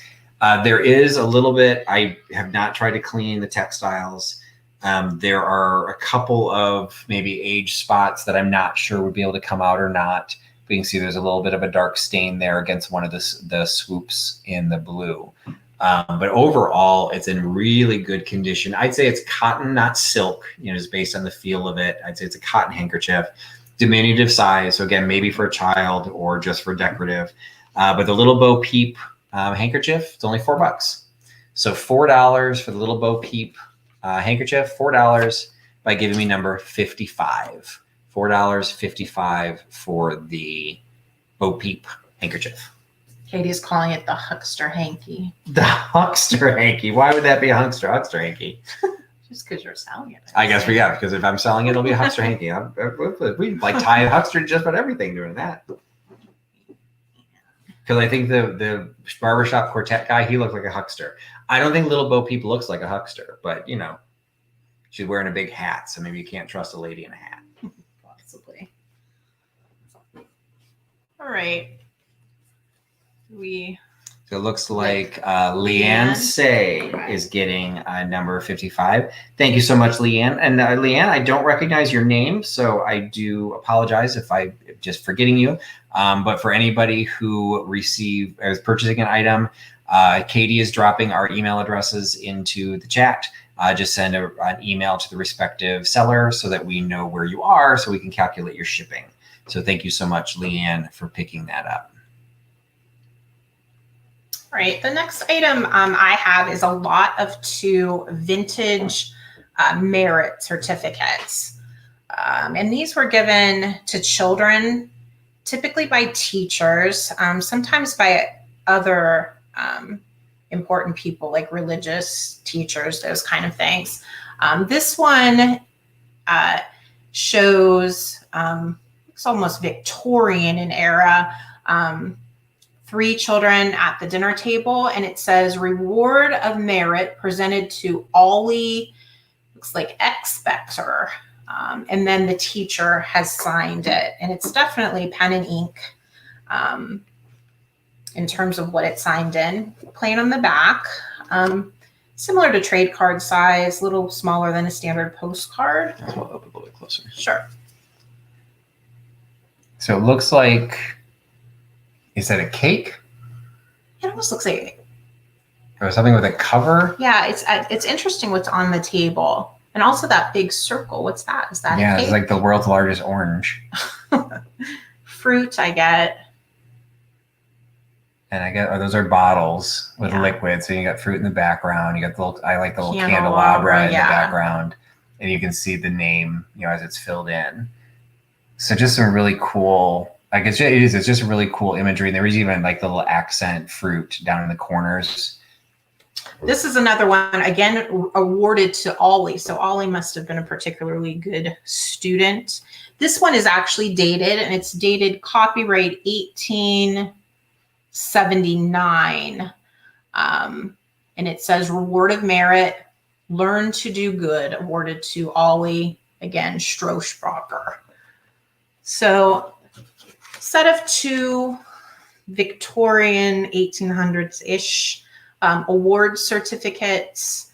I am asking $8 for both of those, and that would be number 5. So $8 for the two early award certificates. All right, the next item that I've got in the $5 bargain bin is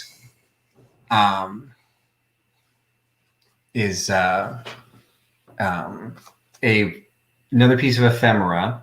So this one is from, I found a date on it, and of course now I got to find it. It's from 1962. Yes, 1962. It is the Driving Abroad Facts at Your Fingertips Caltex Touring Service. So it gives you on the back, it gives you a cheat sheet of the international road signs. So the dangerous curves, evidently in Europe, are Z-shaped. You got left curves. What's that one? Level crossing with gates. It looks like Cthulhu is the symbol for level crossing without gates. So you've got that, and then inside that actually has a little fold out for a Caltex ad, but the catalog itself just has just some cool graphics peppered throughout it, that whether you use these for junk journaling or just use this in your ephemera bowl, it's educational, as you go. But even some of the tables that are giving you the information at the top, you just kind of have cool, tips for tipping and the pressure table, tire pressure table. You just have all these great little illustrations, again, from 1962. So it's a little Caltex touring service. I don't actually know what Caltex is. Caltex serves petroleum needs of more than 70 countries in Europe, Africa, Asia, and Australasia.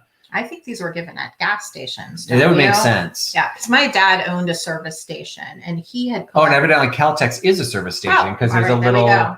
That's one of the illustrations. It's a little gas station called Caltex, and that's one of the signs on the front. So interesting signs. Yeah, so that must be, and then you have the international signs on the back. So anyway, this is part of the $5 bargain bin. So this is $5 for the Driving Abroad by Caltex. $5 by Give Me Letter Q. $5 letter Q for the 1962 Caltex driving journal. All right, and it looks like Leanne. Now, do you know how to say that last name? Say? Leanne Say. Say is the winner on the two award certificates. So thank you for that, Leanne. All right, so we'll be able to combine for you as well, because you got something from me, and you're getting something I can't find where vintage. The vinyl said that. There we go. Was that number 5? Yes. Okay. All right. So congratulations, Leanne, for picking up number 5. Picking up the. I love those little cards. I thought those little award cards were cool. I think I'd be good if I was getting those. I wonder if they were appreciated at the time. And it looks like Sam Doyen is adding to his travel collection by picking up the Caltex touring service brochure. So thank you, Sam, for picking that up. All right. The next item I have is another Longaberger. This one is the more modern. So this does say Longaberger Baskets, hand woven, Dresden, Ohio. I'm not sure the name of this. I used to know all of these names, and like everything else, I'm forgetful. It almost looks like it would be built to hold maybe a creamer and sugar. Certainly can hold whatever you want, but pretty sturdy. It has the bottom, and almost like it was going to hold two circular bottomed items. This was part of the 2000 celebration at Longaberger, which having grown up in Ohio, we went to Dresden several times. And Longaberger is such a sad story what happened, but in the height of popularity, Dresden was really a nice happening place. And this was one of the baskets, I believe, was only available in the year 2000 to celebrate the changing of the century. So I'm asking $18 for this one, and that is number 12. $18, number 12 for the year 2000 celebration basket. Go ahead and sell an extra item after you save your daughter. Oh, from the spider, it sounds like. All right. I think my family did come home, Pat. They were just particularly quiet.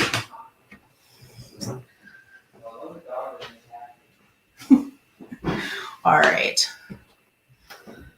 All right. The next item I have to offer up, Patrick's really a good guy, is a set of 3 wall hangings. And I'm going to show them individually here. I guess it actually goes this way. These are fruit. They're made of like a durable plastic. And these are from SR, I think it's called Sear Company, SRYCOO. And they're all marked made in the United States. So it's a set of 3. This one is obviously grapes. And then we have either a raspberry or blackberry design on the second one. And then the last is an apple, I believe an apple, maybe a peach design. The last 2 do have their original seal, and these are from Sirocco Incorporated, made in the United States. It's an ornamental company, and the company was out of Syracuse, New York. Now, these, you do find these on eBay quite frequently. In terms of, you'll find 1 or 2, but the set of 3 I found to be really attractive. You could go mid-century with these. You could go a little later if you were 60s and 70s. Did you save her, Patrick? I did my best. All right. So I am asking $16 for the set of 3 gold fruit wall hangings, and that's number 25. So $16 for the set, or really the trio. All right. So thanks everyone for the suggestions. If it hadn't been for Melody's comment, I wouldn't even known what was going on. I had missed that in the chat. So, all right. So next item for me, I've got. Oh, wait, we should clear this up. So I think I said number 12, but it's actually number 16. So I'm thinking it should go to Gia. Let's see if we can get a confirmation on that. That was for the Longaberger. Okay, so yeah. So we will defer to Katie's judgment. Yeah, on that was one. my mistake. So I apologize. So that one is going to Gia. You leave me and look what happened. All hell breaks loose over here. And then, was there anything else? Doesn't look like it. Okay. And then what did you just sell? What would This, and this was 25. Okay. So no takers on that. Okay. I don't believe. So yeah, so Gia Shaver, she said 12. She said 12, so you get it. So yeah, so sorry for the Yeah, sorry for the misspeak there. That's on us. So yep. So you're good, Gia. So thank you. So my next item is another set of coasters, because these again were very easy to pick. So this is going into, it's a set of metal coasters, and I meant to do the research on this. Let's do some math. What is 1868 plus 125? So we had 1968, 1988, 1993. So these coasters, I guess if I asked a question, I should have let somebody else answer it, but sorry, it's 1993. This is a set of coasters from Watkins Incorporated celebrating their 125th anniversary. And the reason I was doing the math was because it says right on there they were founded in 1868. So these are a set of metal coasters from 1993. And they've got a neat little canister for them. And then inside is a set of 6. It's the complete set of the individual coasters. And what I like about when they do these sets is because they're all different. So these are showing the Watkins delivery trucks throughout the years. So we've got the Watkins truck from 1911, from 1868, where the horse-drawn wagon, 1912, 1927. And trust me, I looked. None of these are none of these are Huckster wagons. Those things did exist, but these are not Huckster wagons. 1928, and then the latest one is the cool one from 1954. So we've got our little mid-century modern right there of a little Watkins delivery van, and it looks like he's delivering milk. It does. But I thought Watkins did like spices and stuff. So I'm not sure if they changed throughout the years, but it is a set. It is called the Heritage Coaster Set. And it is 6 coasters in the original tin. It is part of the Trusty bargain bin, a $5 bargain bin tonight. So it's $5 for the Watkins coasters, $5 by giving me letter K for coasters. No, letter K, $5 for the Watkins set of metal coasters. Great. Great. Should I say? All right, so Katie's saying they also did. They also did bathroom and medical products. Hey, Vinny, I didn't see you sign in. Hi, Vinny. That's true. That is true. I do remember seeing that. So that may not be milk.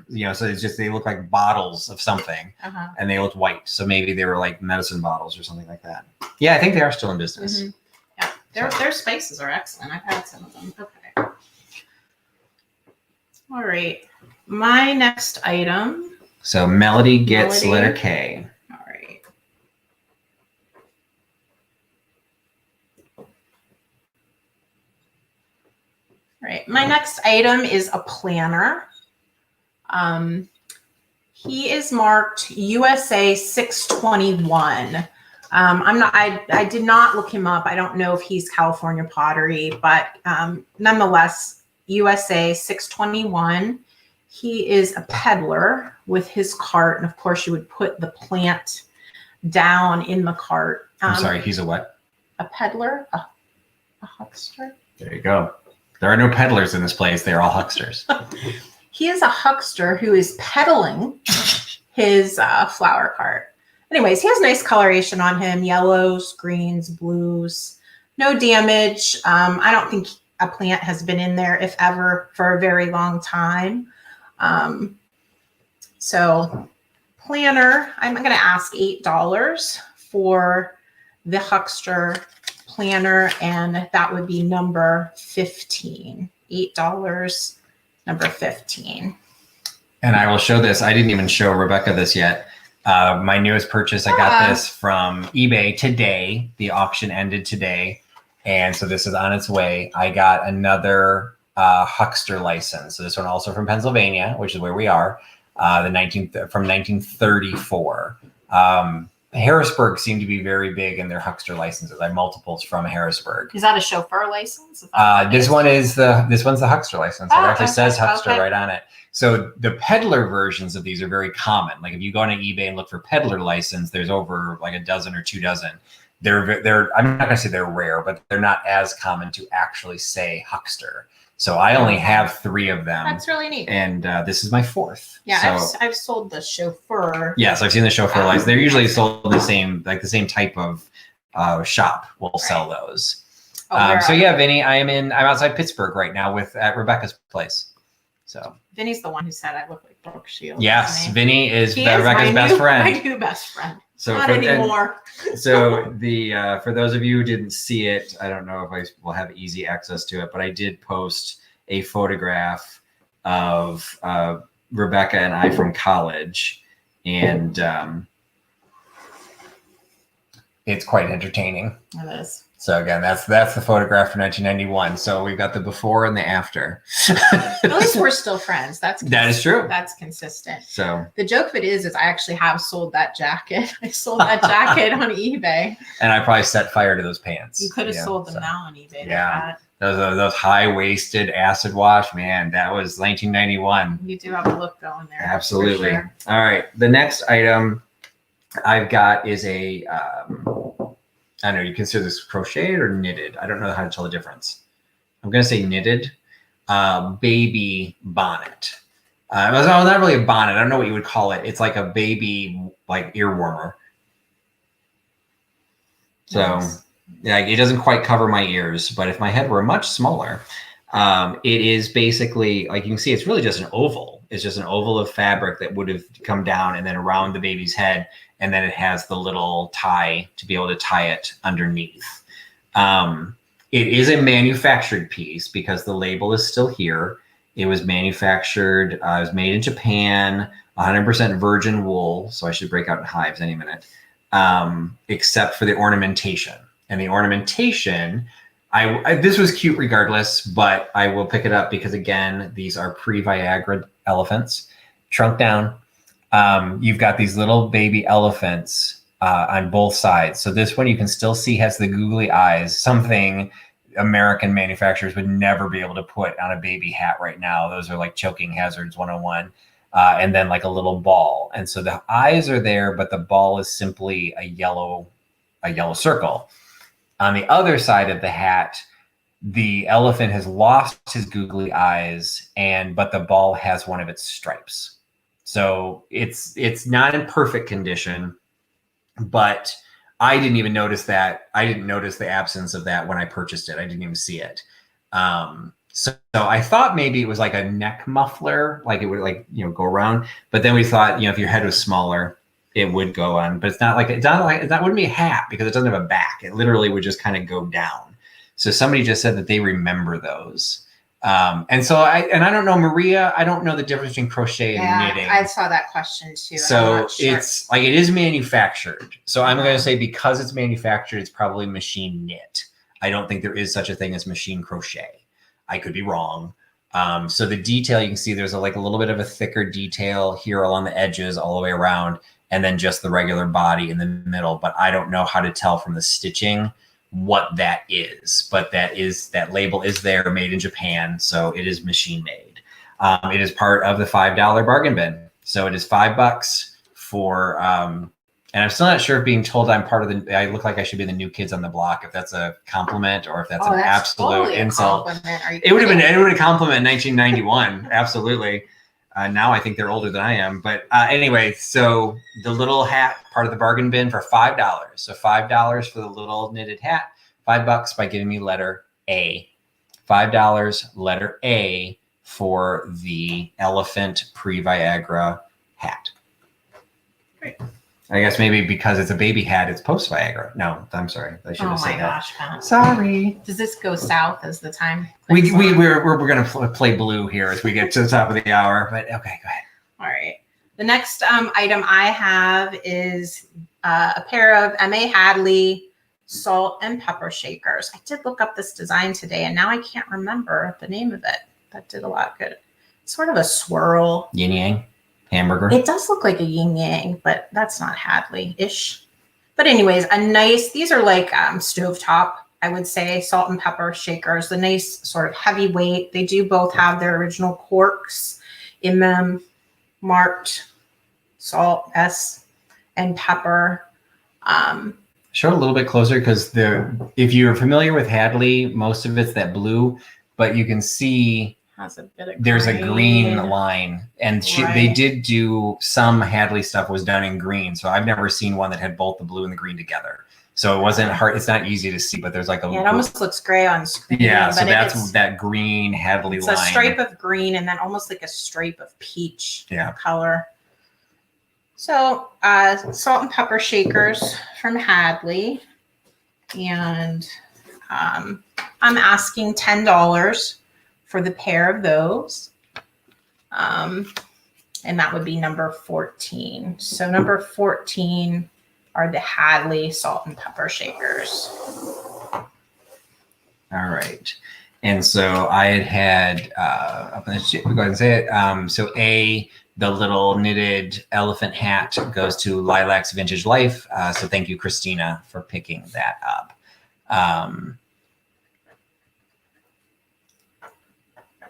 Oh, that's sweet. So you've got a friend who is having a baby. So that's great. Perfect little vintage baby gift. Okay, and then what was your number on that one? So 14. 14. Sheila Eistat gets number 14. Thank you, Sheila. All right, the next one is my last brooch for the evening. I have some that I've already pulled to do for the next week's sale, but this is the last one I've got. This one is a silver tone brooch. It's the only one that is signed. It's signed Sarah Co. So it's got a copyright symbol, and then down at the bottom it's SARA and then CO, and then I think it says LLC or no, it's Sarah. I'm sorry, it's a Sarah with an H. So anyway, I looked it up, and it's not a name of note. So this one I'm not sure is even as old as some of the others. And it's a silver tone. Let me get rid of Sheila's note here. It's silver tone with a black cabochon. A black cabochon stone in the middle. That is probably not a natural stone. It's probably glass. It is. You can see at the very, very top, there's a little bit of discoloration. I've not tried to polish that, so I don't know if there was a coating on this that is flaked off, or if that's just, oxidation that can be brushed away. It is a beautiful brooch, and from a distance, it's Sarah Coventry. They're telling you in the chat, but that's right. That's Sarah Co. is short for Coventry. Somebody else had said that, but I thought Sarah Coventry marked it differently. Oh, really? Okay. Because I found Sarah Coventry, and those are more valuable than this one. Okay. So I do think that this is different. Take it. I'm pricing it as it's not Sarah Coventry. Yeah. So if you think it's Sarah Coventry, I mean, I'm sorry, I can't. I'll try and show it to you, so if you recognize it, but my camera's not really good enough to get that level of zoom in there. So you can kind of see the copyright symbol and then the name. So anyway, that is what it is. I priced it as if it was not Sarah Coventry, which was a name I'm familiar with, but I'm not, I wouldn't know something to recognize it. So that is what it is. I'm selling it for $4. So if it's the deal of the century, knock yourself out. So $4 for the silver tone brooch, $4 by giving me number 76. $4, number 76 for the silver tone brooch. All right. So Patrick has inspired me to also do a mystery box. And I have plenty of inventory that can go in the mystery box. So again, you'll have to correct me if I'm wrong. At least $25 in the mystery box, most likely more.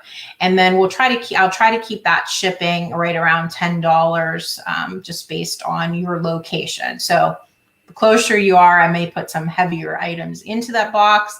If you're clear out in California, you're probably going to get some lighter items. But regardless of where you are, I'll make sure that put a very nice box together for you, and it would be $15.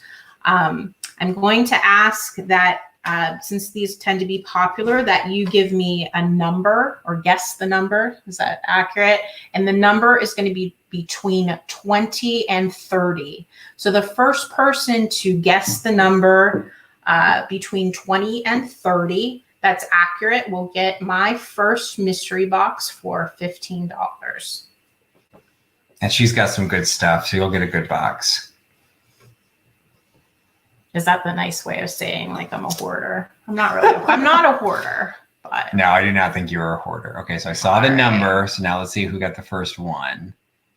It jumps quite a bit, so I gotta back up here. I gave the number to Katie so she can look at it. Thank you for all your help, Katie. That's so helpful.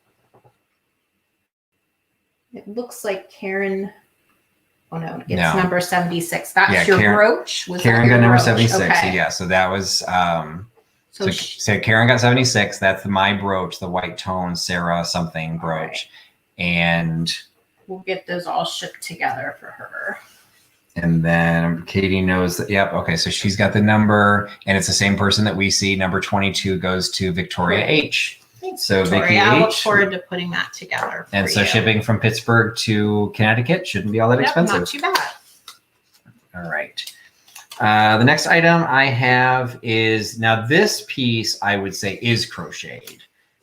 So this one is a pot holder.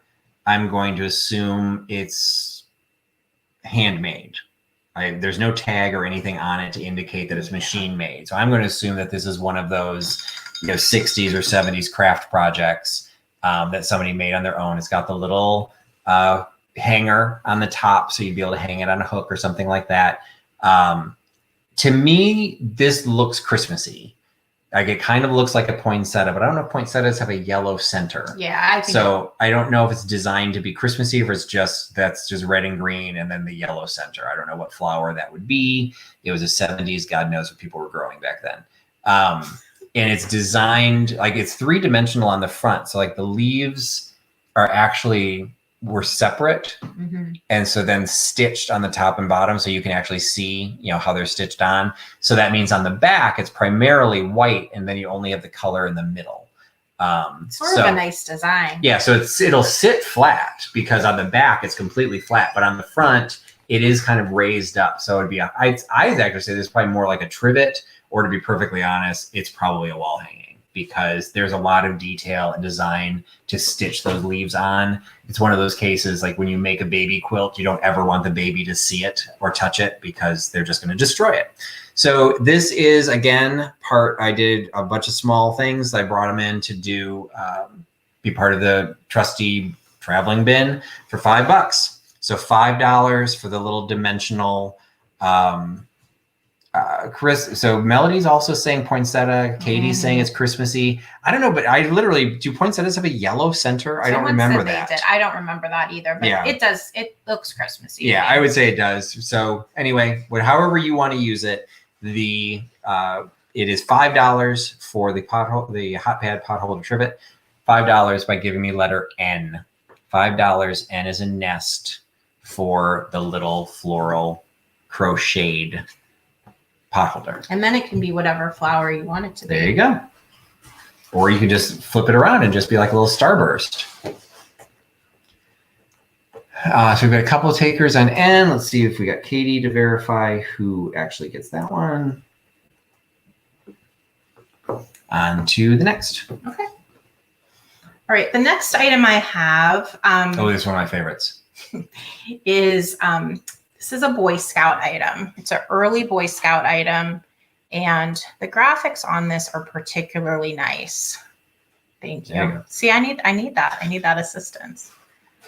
So you have your flag, and then Boy Scout images that I assume are from the various merit badges. So it looks like first aid, so on.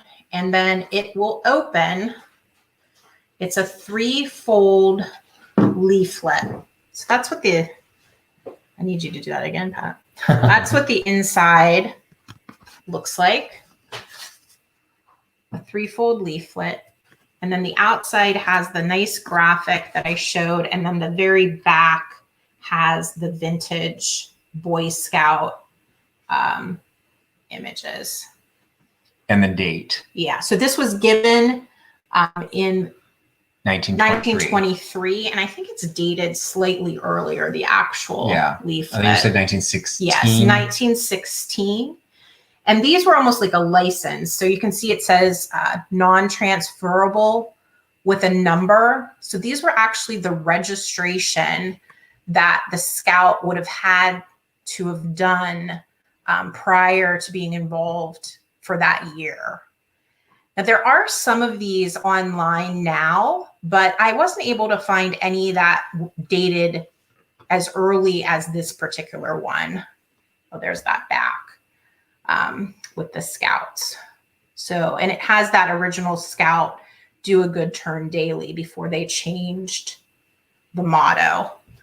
So an interesting little collectible for sure. This one doesn't have much filled out on the inside. He was not prepared. This was a slack ass Boy Scout. This was my uncle. I think he made it all the way to Eagle Scout, but he must have got a slow start when he had this booklet.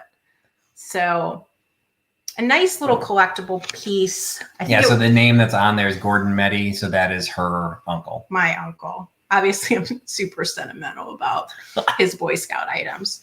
But yeah, a nice Boy Scout item. And I'm going to ask $20 for this.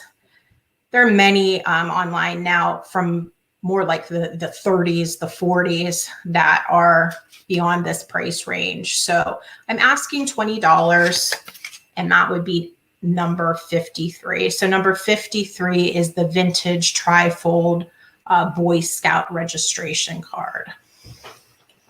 And it looks like we had back that so Vinny was an Eagle Scout, so that's fun to know. But Rebecca Higgins got letter N. That was the poinsettia, non-poinsettia crocheted pot holder. So thank you, Rebecca, for picking that up. All right, and it looks like Michelle Lee is picking up the 1920s Boy Scout. Thank you, Michelle.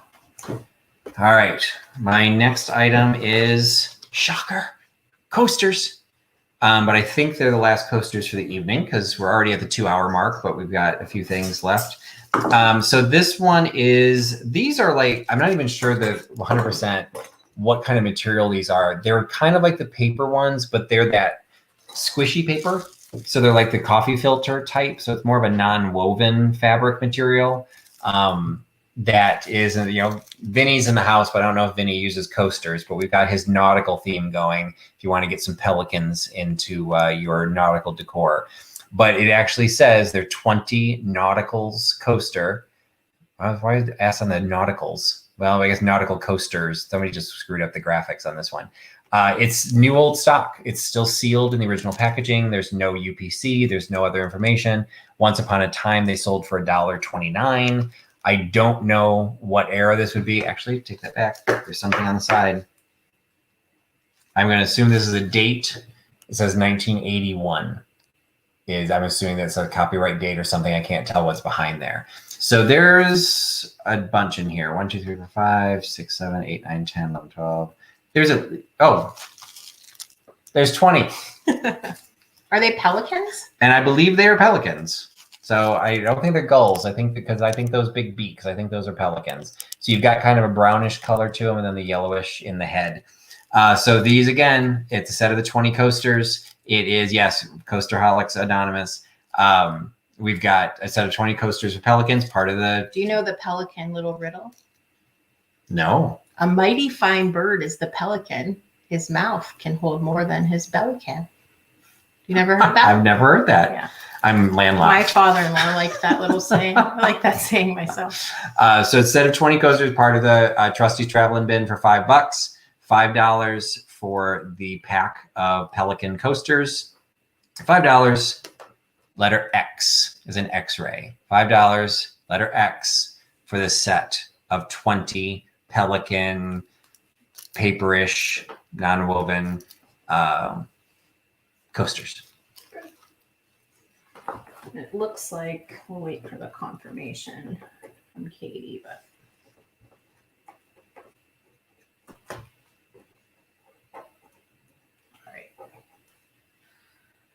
All right, so I don't have many kitschy things today, so that doesn't really fit my name. But if I were to pick one item that was bordering on kitschy, at least if you lived in the 70s, it would be kitschy for the 70s. Is my next item. So the next item I have. And Karen Dondelinger got the Pelican coasters. Excellent. So the next item I have is a pair of suspenders. And these are Budweiser. Wow, this is a little difficult to show. Budweiser suspenders. So someone could rock these, really. Pat? Uh, Maybe not Patrick. But they're still very usable. All of the clips are fully intact. They still have a good spring to them. They aren't dated, but from my research, it's mid to late 70s Budweiser red suspenders. So that's about as kitschy as I can get tonight, are these Budweiser suspenders. I'm asking $6 for those, and that would be number 40. So $6 for the 70s. Exactly, the beer gut holders. 70s call. Bud wants his beer gut holders back.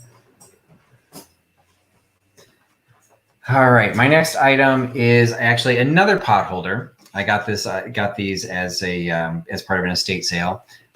This one is actually the favorite one that I picked up. This one, just because of the way it was designed.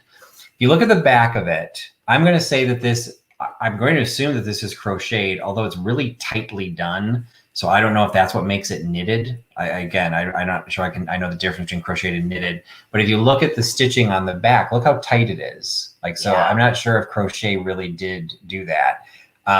But the way this was made is the front has the openings, and in every opening is the curve of the rickrack. So you've got that zigzag trim piece, and it was done in such a way that every other little gap is where the rickrack stuck out. And I just think that's brilliant. And it's brilliant that it's actually maintained and it's still in good condition, because the only thing protecting it is just where this yarn, stretches. It's just that little thin piece. So at any point, if you tugged on that or did anything, you could rip one of those and it would just totally destroy the design. So it's in absolutely perfect condition.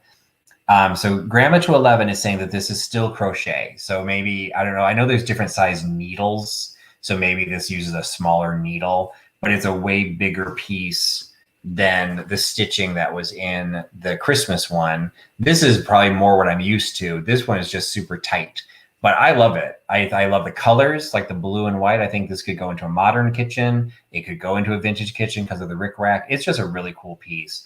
And so same thing, I'm just putting it as part of the Trusty's traveling bin for $5. So if you want the rickrack blue and white pot holder, $5, letter P. $5 for letter P for the pot holder. Sue, you might need to refresh. I did leave for a little bit, but that was about 10 minutes ago. So if you don't see me on screen, you're probably not hearing me say this either, but you might need to refresh because I am here. Okay. All right. You got anything left? Oh, yeah. Yeah. Sorry. All right. The next item I have.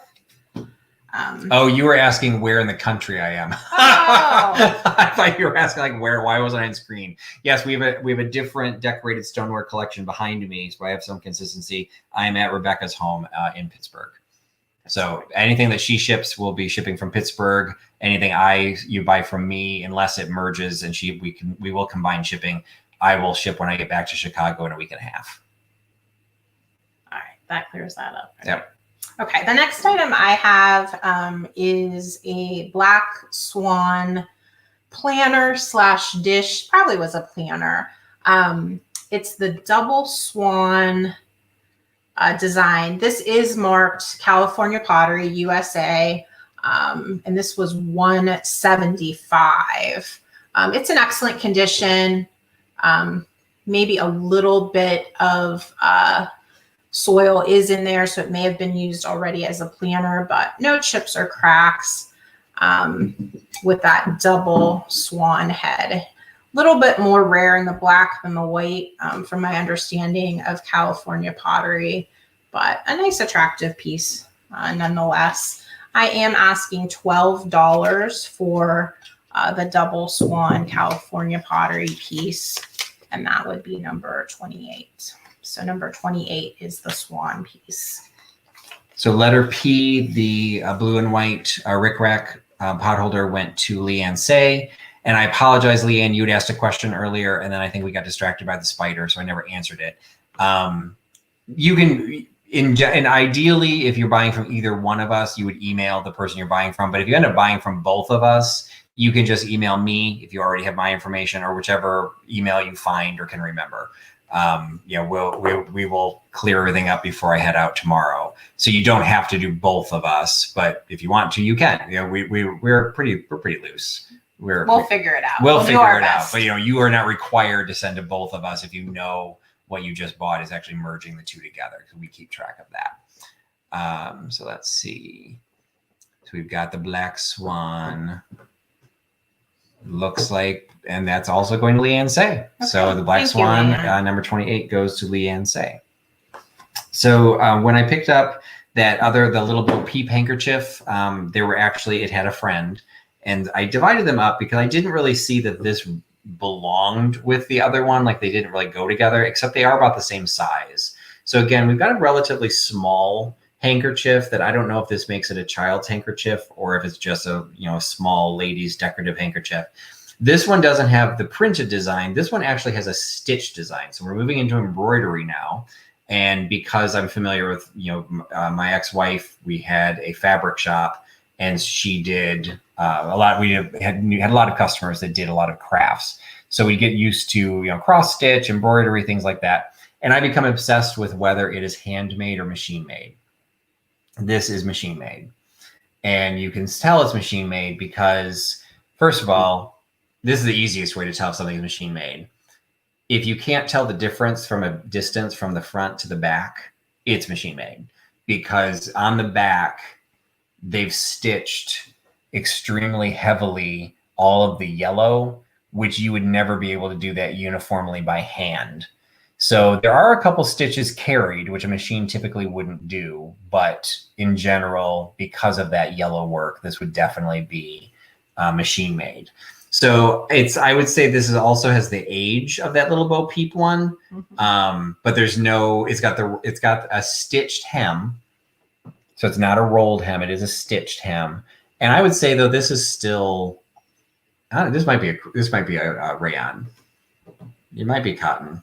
It's not silk. I don't think it's silk. No, I don't think it's silk. And I don't think you'd embroider on silk. It has a little bit of a different feel than the cotton one. Yeah, it does have a little bit of a slippery. Yeah, more like an acrylic feel. Yeah. Like, so I blend. Yeah, so we might be getting more into the 50s, 60s, where I think the other one is more 40s, 50s. But I think that's a pig. Mm-hmm. And I don't know what that pig is wearing. I think he's got a coat. Oh no, I thought it was what's it called? Vanderhoosen. What are those called? Lederhosen? Lederhosen. See, thanks for translating. That's what I thought it was. Vanderhoosen, yeah. I think the blue is his coat, and then I think he's got pants, and that's with the yellow, but I don't know if that's a vest. He's got a bow tie. And then he does look German. He's got that little German hat. Yeah, so maybe that's Lederhosen with the vest. Anyway, so this is another handkerchief. This one is $4. So $4 for the little piggy handkerchief. $4 by giving me number 20. Is that their last opportunity to get a Heckler hanky? This is the last Huckster hanky, yes. Mm-hmm. I've only got 2 items left. And I don't even know if she's got that many items left. I have 3 items left. Oh, you've got 3. Yeah, we're doing good. Pat. And I skipped a turn helping your daughter with a spider. You had more than me. I appreciate it. Great. Was that number 20? That was number 20. Like jorts.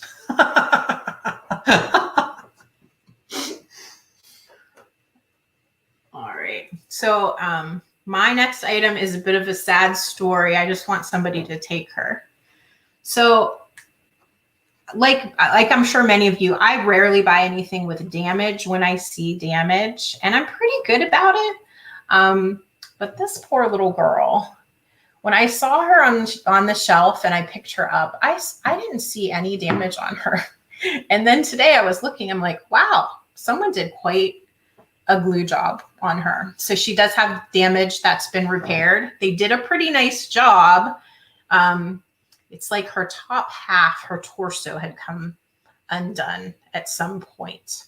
But she is the July angel. She does have that, what do we call that? Spaghetti accents. She has her tennis racket. She's still very cute, but she has seen her better days. So someone who collects these as a shelf sitter, certainly I didn't see it far away on a shelf. I don't think anybody would see it far away on a shelf if you displayed her. So I'm just looking for a home for her for $2. So the July Angel is $2, and that would be number 75. And I cannot be happier that she's selling something that has damage and recognizing it as damage and pricing it accordingly. Oh, yeah, of course. Not saying, oh, it's not a big deal. I didn't pay $2 for her either. I paid a little bit more, but that so rarely happens because I do scrutinize things, but she's still very cute. So there you go. And for $2, she's a good shelf sitter. And all right. So a couple of weeks ago, she's getting a home. Oh, that's good. So let's see who Katie says. It looks like a couple people want her. So let's see who Katie says is the first one. So a couple of weeks ago, 2 weeks ago, 3 weeks ago, Katie did another show and tell with Debbie from Our Vagabond Travels. And she was talking about her basically aviation collection. And one of the things that I asked was whether she liked the stuff that was handed out to the customers or if she liked the stuff behind the scenes. She prefers the stuff behind the scenes. What I found is a behind the scenes item that gets given to customers. So I couldn't really find the airbags or any of the weird stuff that she collects. But so this is still in honor of Debbie from Our Vagabond Travels. It is a 1978 timetable for United Airlines. So it's Our Friendly Skies. Right on the front is the cover image of the Harry S. Truman Sports Complex from Kansas City, Missouri. And it is, well, it's actually dated. It's actually addressed from United Airlines, Geneva, Illinois, which is the town just north of me. United is not based in Geneva, so I don't know what that's all about. But it has some advertisements in it. So like the Western International Hotels has an image and a small calendar on the back. Because this timetable's changed a lot, the calendar only covers 3 months, June, July, and August of 1978. And inside you get some cool graphics of United advertisements. A lot of these are just one color advertisements. But what I think is cool, because I'm a tech guy, I like data, I like this kind of stuff. This to me is what would just be cool in a junk journal. Like you could use this on the background, you could use this it looks techy. It's just got all of this small print, and it is 2 colors. So there's also blue and red accents. We've got actually a fold out ad in the front. She looks fabulous. Actually, we've got the 1978 the leisure suit of 1978 with bell bottoms and pumps.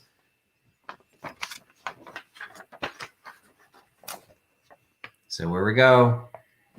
Come see for yourself and check out the bell bottoms. Nice. So that's a little little center fold there for Fly the Friendly Skies, a map on the back. So it's timetable. It's like I didn't even know things like this were collectible or that there was a market for them. So when I came across it, I thought it was, I love that Katie does the show and tells, and I love that people just have very interesting collections. So Debbie's not even in the chat tonight. This is not for Debbie. She probably has 20 of them, but I just thought it was kind of cool. I found it. It's part of Trusty's Travel and Bin, and it's $5. So the United Airlines 1978 timesheet or table, $5 by giving me letter B. $5 letter B for the United Airlines travel schedule. And Vintage Vinny is who is going to give my angel a new home. So excellent. Thank you, Vinny.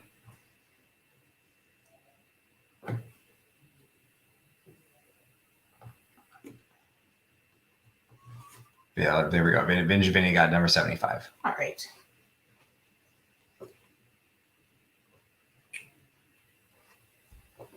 All right. So I have just 2 items left. This is my last Longaberger for the evening. I do not remember what these are called, but they are designed. You can either hang it on the wall or you can hang it over a doorknob. And I believe I may have actually used this at some point or someone used it at some point, because it does have some damage inside. I haven't tried to clear it out. It looks like maybe ink pens or something to that effect was in the bottom. Certainly you can't see that when it's hung at all. The front's in, really good shape. Just giving it a double look over. There is one splint on the bottom that has some splitting, and this one's dated 1991. So it will have the Dresden mark in addition to the Longaberger mark on the bottom. But I'm pricing it based on the condition. So I'm asking $8 for this Longaberger. So Irene Fink is saying it's 34. It's a key basket. Key, that's right. Key basket. I don't know where that went in my brain. I used to know all of these. But and I think maybe she can correct me. I know there's a bigger one and a smaller key basket. I believe this was the medium, at least in the 90s, it was the medium. So somewhere in between the size ranges. So that's number 34 for $8. Thank you, Irene. All right. So my last item, and actually we were fine. I just thought she got ahead of me when I went for the spider, but I guess she just took longer on the one item. So we're good. So my last item is a book that I picked up at the citywide garage sale, and it is the TM 1-219 War Department Technical Manual on Basic Photography, and it is dated July 1st, 1941. So technically, we had not entered the war yet. The war was going on. We did not enter the war until December of 1941. So technically, this is it's World War II era, because this would have been the one that was issued and in use when the war started. But technically, this is from slightly before that. So it is the guidelines from the War Department on how to do basic photography, primarily for surveillance.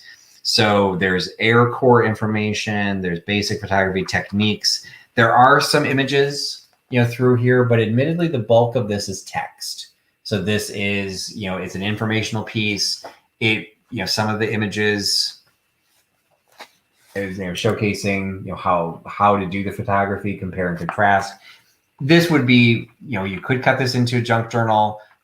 This might be something that's actually of use to a photographer, because you've got, the charts and everything of how to do lighting. Like, if you're just starting and you want to get into technical photography, this will give you that information, because it literally is let's see how it was listed as it doesn't even list it as a publisher, because it was basically a government book, it was government issued, and it's 341 pages long.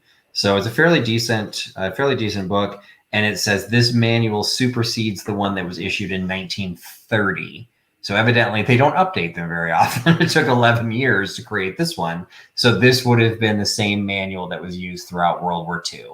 So I just thought this was pretty cool. I mean, it would look great in a great industrial display, just setting up in the background. The fact that people will see War Department and then 1941, it's just a kind of a great combination. I thought it was cool, and I'm selling it for $8. So $8 for the War Department book on photography, $8 by giving me number 33. $8, number 33 for the photography book. All right. And Nettie was the taker on my key basket. So thank you for that, Nettie. There we go. All right. Right, and this will be my last item.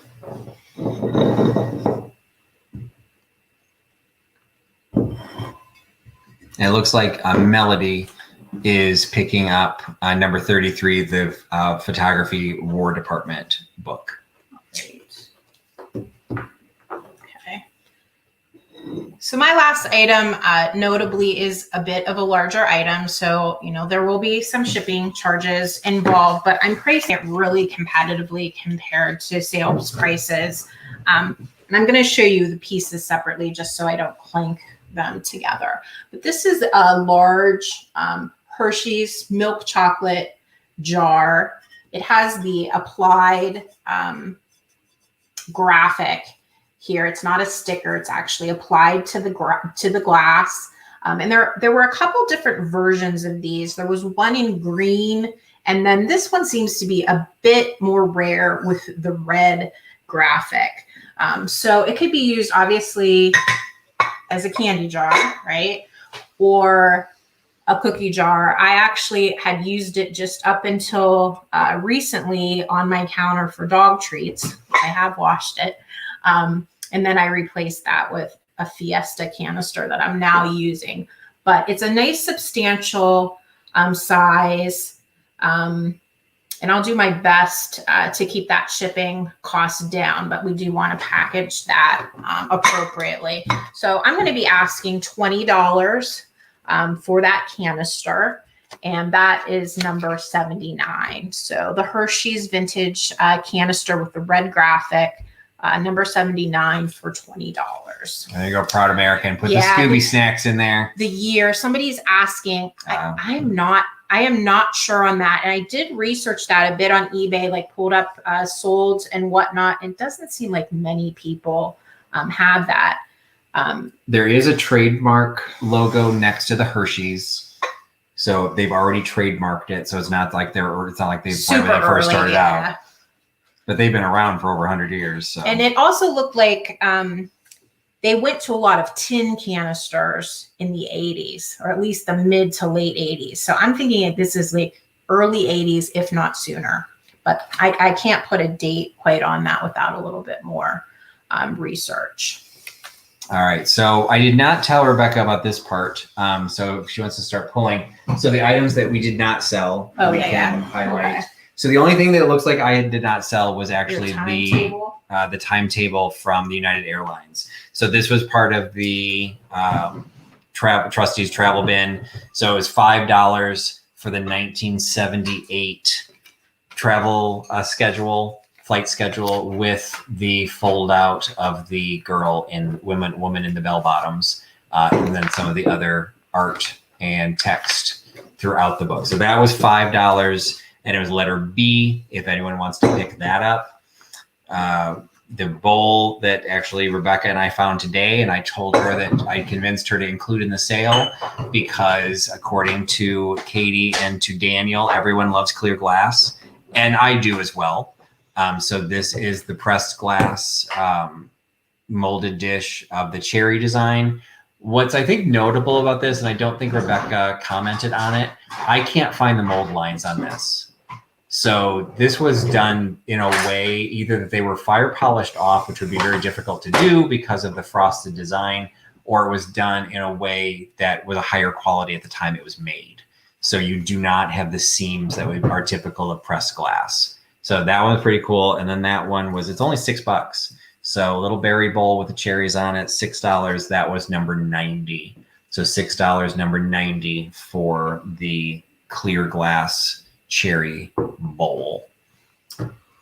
And then I had the 1979 by Gene Sun City, Arizona stone mosaic. I still say it's by Vern or Big Vern. I don't know. Doesn't seem like a Big Vern would sit and make this though, does it? Maybe Big Vern is who's sitting there. Maybe. So it can either be hung on the wall, it's ready to go with a sawtooth, or shelf sitter as well. And that was number 72, $8. What else do I have? I have a couple more things. I was surprised that didn't sell. Yeah, we talked about it. I do still think she's awfully cute. So Dairy Queen Dutch Girl. She's $5, number 12. This was the real number 12, not my error number 12. And the numerology cocktail shaker. I was asking $15 for that. I'm all over the place, aren't I? Number 19. So it looks like number 72 was that the girl? That was the pebble art. Yeah. So 72 goes to Karen Dondelinger. Right. No, I'm sorry. 72 goes to Chad Retro Days.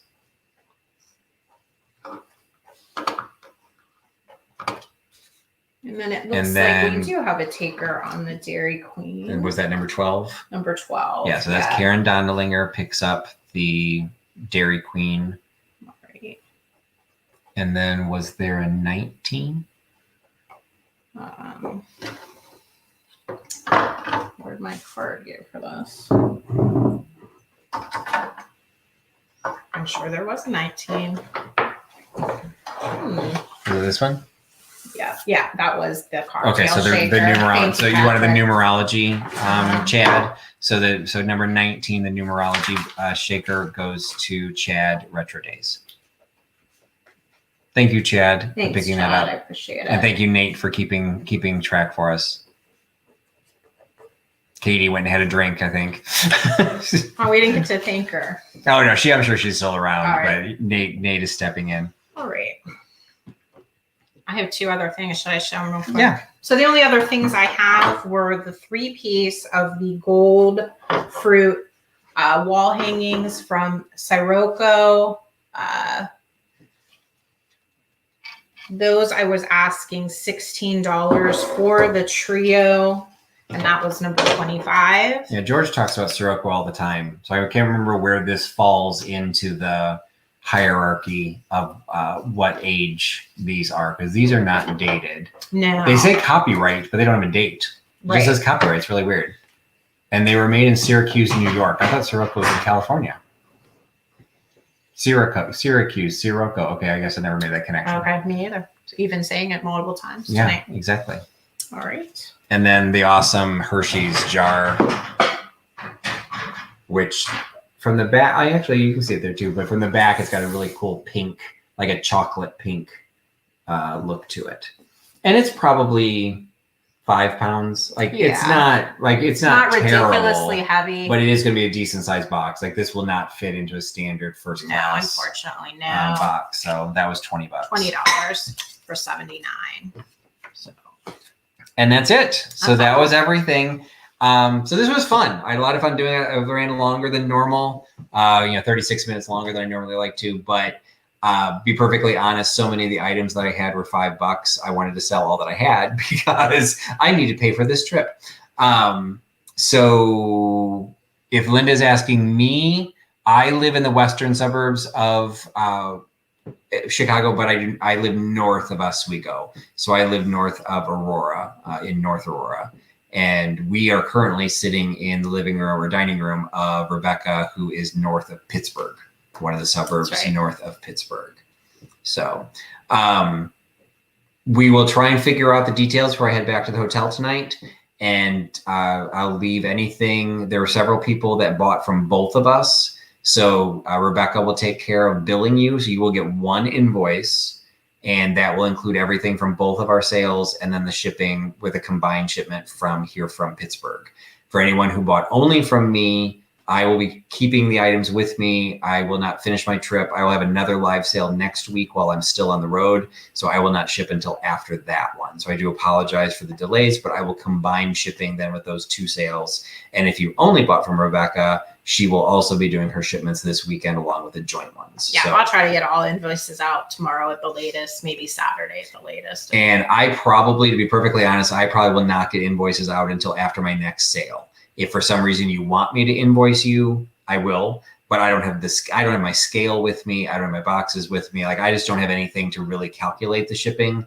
So because I'm going to combine with next week anyway, I'd rather just wait and invoice you all next week. But if for some reason you want to, your budget, whatever you want to only be invoiced once, let me know. We'll figure it out. I can wing it. Most of the items I brought them specifically because if you only bought one, except for maybe the book and a couple of things, they would definitely ship first class mail. Everything's under a pound. Most of it's under like 6 ounces. So I could guess if I had to, but that is kind of the way we're working out tonight. So thanks, Tammy, Renee. Glad you enjoyed us. Yes, thanks so much for joining our show, and thanks for having me again. Absolutely, this was a lot of fun. So I'm trying to pressure Rebecca into activating her YouTube channel and doing more. I will definitely get her to do another deep dive. If you missed it, it's still in my archive. She did a deep dive on swizzle sticks. Yeah, someone asked me if I had any. I hadn't thought I should have. Oh yeah, I didn't even think of that. I could have done a lot of swizzle sticks. And then, so if for anyone who missed it at the beginning, I don't have Huck with me, but I do have Huck's much older brother. So for those who are not familiar with sewer tile, I have 2 pieces of my collection which are just complete crap compared to what Rebecca has. So there's this beautiful basset hound made from sewer tile. And then the frog is also a really nice, smaller piece. Oh, and very this nice too. I forgot I had this out. Yeah, we don't show the Last Supper. So that's very rare. The Last I'm Supper sure it is. Sword tile. And if I pick it up, it'll burst and it'll shatter. But there's an owl that she's got beautiful. So this is a perfect place to do the sale because she's also got an amazing collection of decorated stoneware. So hopefully there's some things that we'll be able to get her to do a deep dive on. She's got some great collections, both of her own and what she kept from her parents, who were in antiques their entire lives. So had a lot of fun. Again, I'm trying to do some posts on Instagram, and maybe I did a live sale last night, or a live haul video last night of what I got in Ohio. I'll just kind of spontaneously be throwing things up over the next couple of weeks because I'm not going to have really a regular schedule, because I'm basically working out of hotels, and I had to haul my lights in, so we had light. It's one of those cases just harder to do when you're on the road. So I'll try and post some things, keep everyone up to date with what I'm doing. But for now, we're going to sign off. Thank you all for joining us. Thanks for giving your time, and thanks for putting your trust in Trusty Huckster and Kitschy and Bitchy. Have a great night, everybody. Right. Thanks a lot. Bye. Bye-bye.